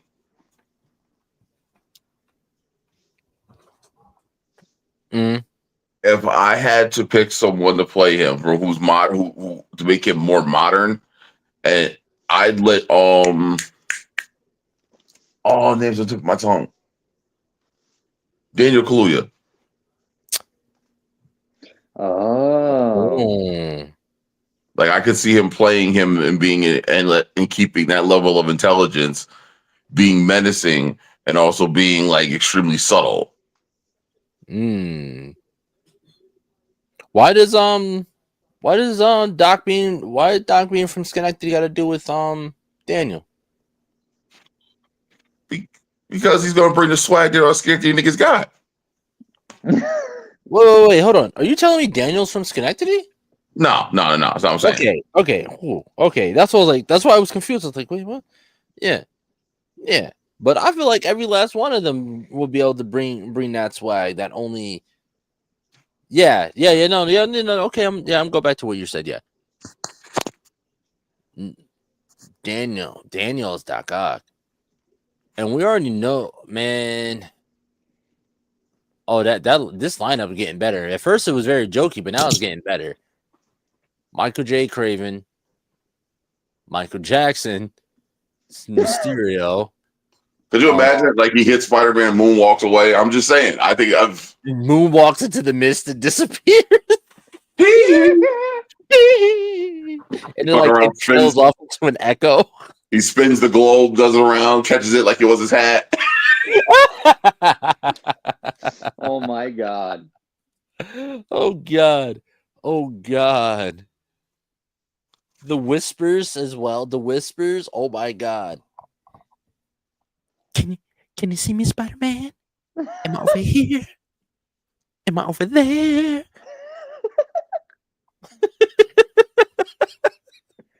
That's bad. You're never gonna catch me. You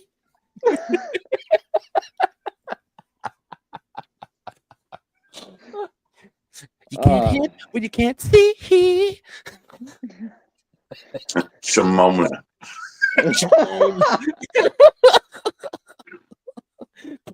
Shimon, Spidey. Shimon. This is like, okay, sad. Spidey. He's like, oh, you think that you bad, Spider-Man?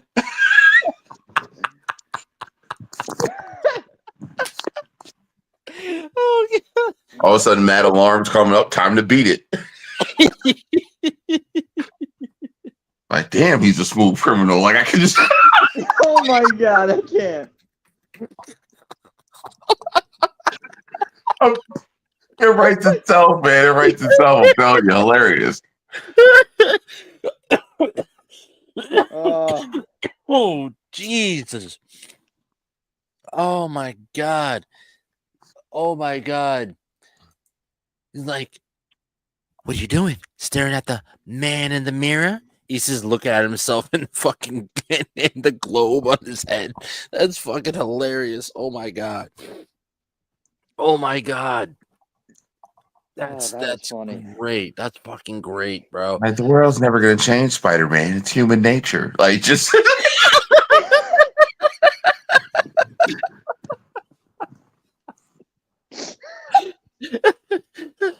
All of a sudden, he gets caught in like some crazy hologram and starts seeing everyone as zombies. Next thing you know, they start doing the Thriller dance. I'm telling you, it writes itself. What the hell is going on? It's some kind of illusion. Why are they all dancing? I don't know. Oh God, that makes it even worse. It was Tom Holland Spider-Man. Like, wait a minute. Why? Oh no! They're all dancing pretty well in unison. They look pretty well rehearsed. Tony, is that you? I'm telling you, man, this shit just writes itself. It's hilarious. Oh my god, fucking! Oh, that's fucking hilarious. Fucking Tony doing the fucking Thriller dance. Oh my god, in an illusion. That's fucking wild. That's disrespectful. Holy shit. Oh, That's fucking funny. Oh, that's fucking funny. Oh man. If I got on to hit buttons on my computer, then lost the list. Oh shit. But fucking Morgan Freeman as Doc Ock is fucking lovely. With these 8 arms, I shall hold the sun.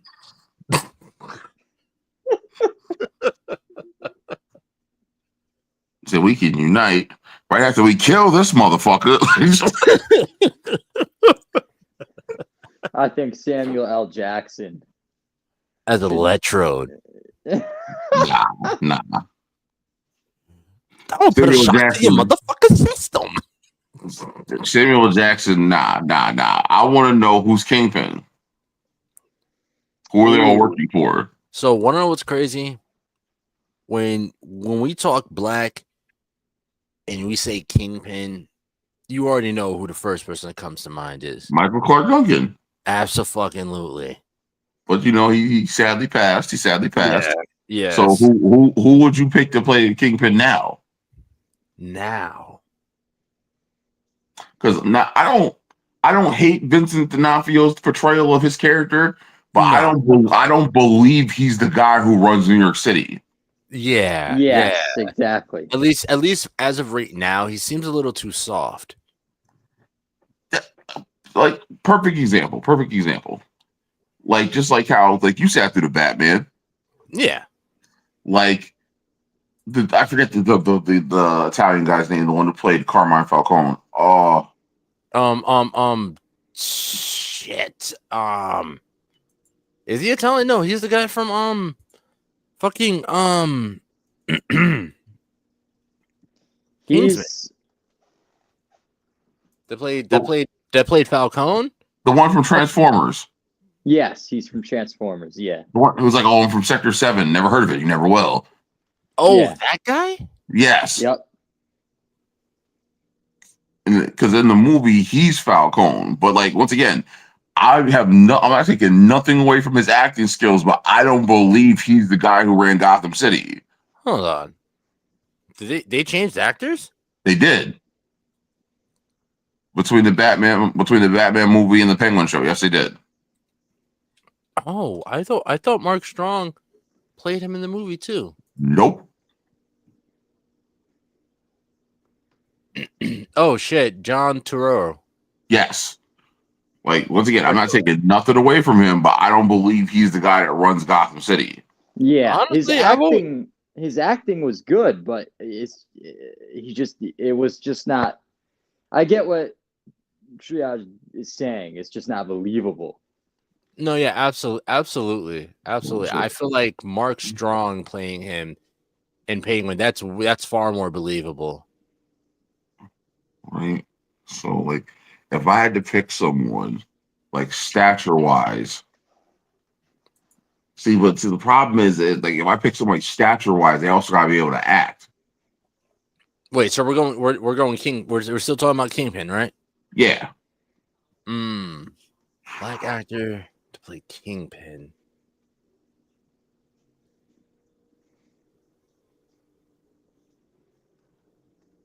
Cedric the Entertainer? No. Just because he's fat and black, it won't work. What are you smoking, Willis? It's called Dank. No, he just popped in my head because Mike Tyson. Oh, Mike Tyson As Kingpin. Jesus Christ. Mm, Sweet Christmas. Not he said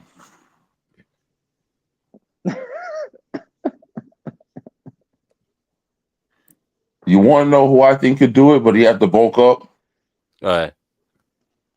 and he'd have to put on a significant amount of weight. Oh boy. My son from Leverage. Idris? Really? Yes. Idris? Really? Ooh, Aldous? Idris Elba. No, not Idris Elba. Aldous Hodge from Yeah. Cross. He's playing Cross right now. Oh, okay. Huh. Hmm. I don't know. I'd love to see it though. I'd love to see it. But like, come on, you can't tell me the camera pans up. It's like the kind of office area. You know, we got like, let's say we got we got like the centers of six lined up in front of the desk. You know, the camera pans up and we're like, and it's Mike Tyson, and he's like, "The other thin is the thick, huh? You're the one that's supposed to run shit around here, eh? You know. Now you work for me." And fucking Morgan Freeman Doc Ock is, and who are you? I'm the motherfucking kingpin. I'm a savage. I'm a murderer. I'm the fucking kingpin. Come on, you can't tell me. You can't tell me that. That wouldn't work. That wouldn't work. You can't tell me that wouldn't work. All right, hold on. Maybe at my second pick, because he's already got the size, but he doesn't. I've never seen him play a menacing character. I would say Terry Crews. Oh, that's true. That's true. I've never seen him in like a real actual menacing character. Yeah, the most menacing character I've ever seen Terry Crews play is whatchamacallit from fucking Friday After Next. What was his name? Damon? I thought you were gonna say the dude from White Chicks. That's literally what I was thinking. Hey, Jay, maybe for you, that made me menacing for you, because you'd be more in danger than I would. It was quite uncomfortable. He said, "Oh my God, you're not." He said, "No, I'm not a woman." White. Oh, the deception. What? So you might be in more danger. You might be more menacing to you, Jay, than either me or Triage from White Chicks. But the most menacing to me was Damon from fucking the Friday After Next. I am a boy, Damon. He's like, crunching on these balls. Pimpin'. Nah. These oysters are delicious. Oh God. If anything, I see, because we still haven't done Electro. I can maybe see Terry Crews as Electro. Nah, what? Are you really gonna take that from Jamie Foxx? I really don't want to, but we're doing our own casting. Nah, I'm not taking that from Jamie. Yeah, and you want to know the wild part is, I'm not even a big fan of Electro like that. Yeah, same. But I'll let him keep that one. He got it. Yeah, you got that. So we got Jamie Foxx, we got Keith David, we got Lakeith Stanfield, we got Morgan Freeman, Michael Jackson, and Michael J. White. What a crew.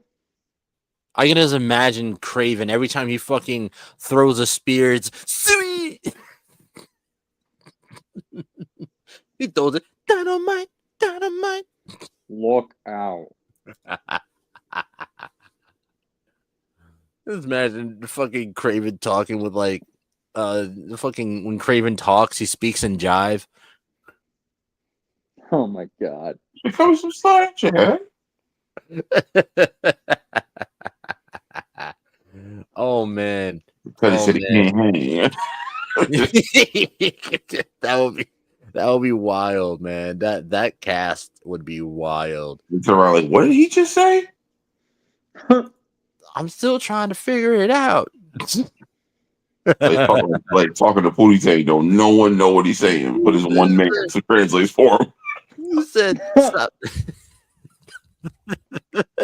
Tap a chow my ass. Like He's like, simmer down on the Reddit town. Simmer down on the Reddit what? Simmer down on the Reddit town. the tippet-tad. Tippetay. Man, god damn it, man. Electro, what'd he say? He said, throw the motherfucking spear at him. Throw the spear at the nigga. Throw it at him. Tippet-tie on a rented down cemetery. Well, you know, he pulls his belt off and fucking becomes a fucking spear. Oh my god. Oh man. That's horrible. Jesus. Now, you know what? Now, because of this travesty that we've created, I'm gonna run to AI. I'm gonna run to AI and ask AI. I'm gonna ask AI to create some of these situations here. You need to create some of these situations here. Because I need to visually see what Michael Jackson would look like as Mysterio. So bad. This is yeah, no. I'm gonna go through I'm gonna go through it. I'm gonna create photos of all of them. I'm gonna go through and I'm gonna create an AI image of every last one of them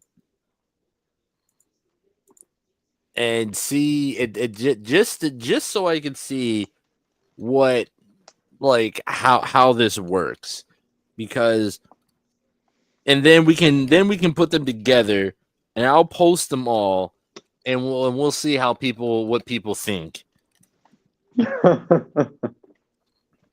And we'll see if we can get their fan castings. See if we can get their fan castings for this, because that would be lovely. But no, I definitely see what you're saying about Michael J. White as as Kraven, because he's already played Bronze Tiger. I almost said Bronze Kneecap. God damn it! I almost said Bronze Kneecap. But no, not. Jeez, you couldn't fucking talk just now. But no, that's good. Yeah, that these are going to be fire. I'm very excited for this movie. At this point, I just hope that they keep the same energy. You know what I mean? I just hope that they keep the same damn energy. Because if not, it's just gonna fall apart. It's just gonna fall apart, and they're not going to be able to. And then it's going to be a situation where we end up not seeing this character again for mad long. Yeah. No, well, my only gripe with his casting was I thought two things. One, my same issue when Scarlett Johansson was Natasha Romanoff. He doesn't speak with the Russian accent. And then two, I think he's too physically small to play that character. Like Kraven was a very intimidating character. Mm-hmm. So it might be one of those things like where his actions might speak louder, but I honestly, I think it might be that. Have we really heard him speak much? I don't remember hearing him speak much in the trailer. I don't know, did he? Because you may end up being right on that. So he may have the accent. I'm pretty sure he could do the accent. I'm pretty sure he can. I mean, am I alone in that? I think he could. Well, I'm pretty sure he could. He could, but it's like just like Natasha Romanoff, just like Scarlett Johansson. At times she spoke Russian, but that's not the Black Widow I grew up with. You know what I mean? Mm-hmm. So it's like, so I mean, once again, like I said, I'll give him a chance. But like those were my two big things with the characters so far, just from the trailers. Yeah, I agree. I just want to make sure that this character he lasts, because he is like, I don't know. I just feel like he's such an important character to Spider-Man. Yeah, I mean, he's one of the toughest enemies Spider-Man faces. Yeah, so I would really hope that they actually like that they do him right and do him justice, because I would hate to see him just be a character that ends up just getting, like pushed by. You know what I'm saying? Oh God. So the results are back for this AI generated thing. Oh boy. Are we ready for this? Yep, go ahead. Oh boy. We got Michael Jackson as Mysterio. Oh my God. I'm kind of missing the fishbowl, but okay. They had to modernize it a little bit. We got that.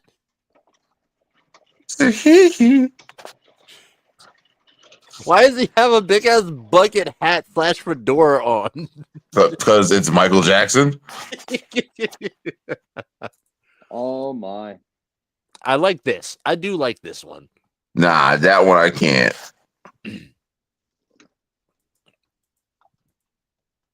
Oh, there's this one. What are we thinking? Nah, I can't.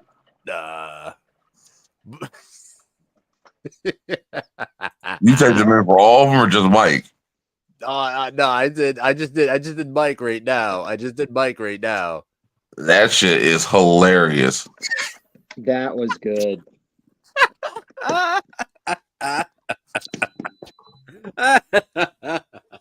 that is fucking killer. And I love how all these are going to save, so I can literally download them and post them later for all those who are not tuning in right now when you really should be tuning in right now. We've gone so far off topic. Oh it's yeah, ridiculous. But we have. We're doing Morgan Freeman as who? Dr. Octopus. Let's see what we come up with here. What foolish buffoonery shenanigans are gonna. Nah, it's not really working.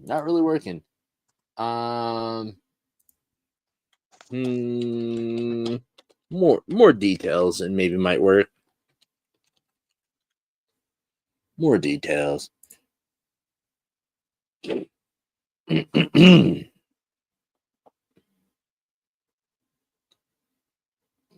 Nah, not really working. This one's actually kind of disturbing. Cause like coming out of his head into his that don't work. That don't work. That don't work. And I don't. that's terrifying. That's terrifying. Those were not very, very, very, very good.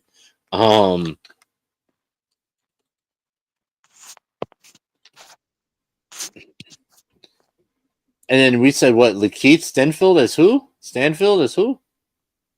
The Vulture. Vulture? This one should be interesting.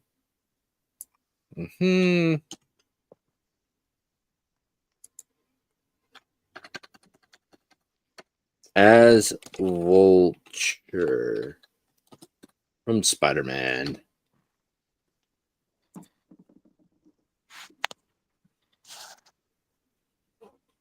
Man, that's just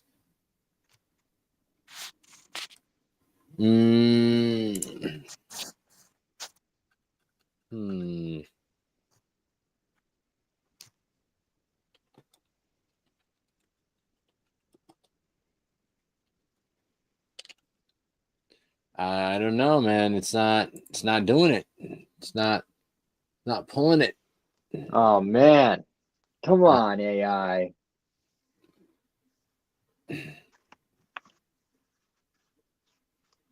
Maybe I gotta go with Keith Stanfield as supervillain. I don't know. It's not working the way I wanted to, but we will. It's not doing it. It's not doing it. It's not doing anyone else. It's not bringing up anything good for.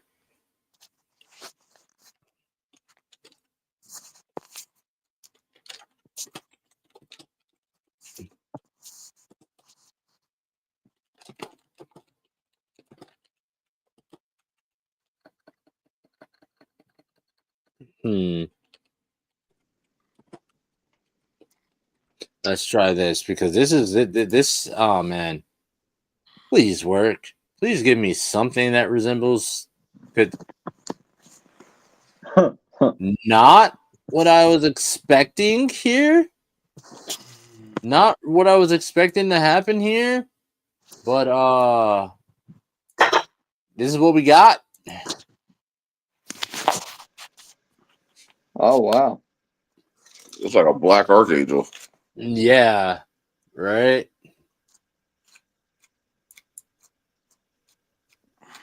Yeah, I don't know. I maybe as Hawk, maybe as Hawkman, maybe Hawkman, but I don't know. That's just not giving the same energy because then we had this. Then we had this for Morgan. Oh man. I don't know. That is not a Doc Ock suit. Yeah, and then this, like I said, is like coming out of his head. It's just not.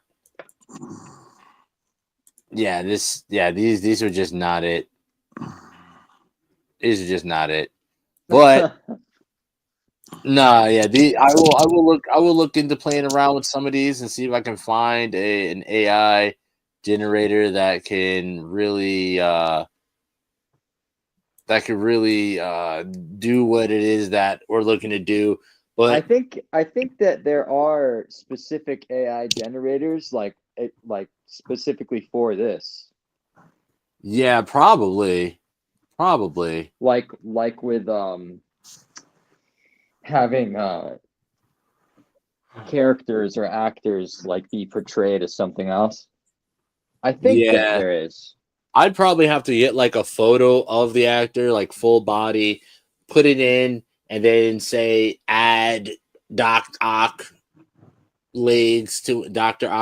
legs to him and stuff like that. But these Michael Jackson ones are great. Yeah, that's hilarious. Those are fucking great. And I don't know why. You know what? I think that Triage, I think that just stands to what you said, where Michael Jackson will pull it off so perfectly. I said he. Because the other thing that I got was with Lakeith is this one right here. This is the other thing that I got, which isn't bad. I can definitely see him playing let me all right. Trash. What energy do you get from this? From this image? Yeah, from this image. For like a comic book character? Of a character that we know of. Not from comic books though. In general. A character that was Nancy. Yes, I'm getting big Nancy vibes from this image. Yeah, I'm getting big Nancy vibes from this specific image here. I think that would be cool. And the thing is, he doesn't really look like too much of Lakeith Stanfield as much as he does like a blend of Lakeith, Chadwick Boseman, and what's his name? What's the name of the guy who played Darwin in that X-Men film? I can't think of his name, but I know who you're talking about. Yeah. What is his name? Oh, of course they brought up. Cool. Why would I think of anything other than that they were going to do that? X-Men, not from Gumball, not Darwin from Gumball. I cannot say that name. Eddie Gathegi? Yes. Gathegi? Yeah. It looks a lot like all three of them put together. Yeah, it looks like all three of them put together. But yeah, just not. Yeah, I'm getting a lot of Chadwick from these two. But yes. But it's been fun. We will figure this out. It's been a great episode. This has been fun. But we're gonna wrap it up here. We're gonna call it here. Until next week, stay tuned to our Instagram. Stay tuned to our Facebook. We will be posting what we will be going over next. You think it's time for Harry Potter? I do. All right. It's time for Harry Potter. Tune in next week for a very special Harry Potter episode. Oh, we're going to have to plan this out because Harry Potter got a lot. Yeah, this might be more than one episode, folks. This might be more than one episode. Whoa. A two-parter? Yeah. Oh. I think we can do a whole episode just about the wizarding schools. All the wizarding schools, not just Hogwarts, Dormstrom, Beauxbaton, and what was the other one? What was the other school that was there for the Triwizard Tournament? Oh no, it was just in three: Hogwarts, Dormstrom, and Beauxbaton. Yeah. And then, but there's like six others. There's how do you say it? The one that Natty from Hogwarts Legacy, where she initially attended. Oh, I can't remember. Guando, but it's high up in the African mountains, and and how like the same like how Hogwarts sends letters to kids when they're eligible to attend, they send dreamwalkers and give their invitations to the kids in their dreams. Huh. Yeah. Then there's another school in Brazil.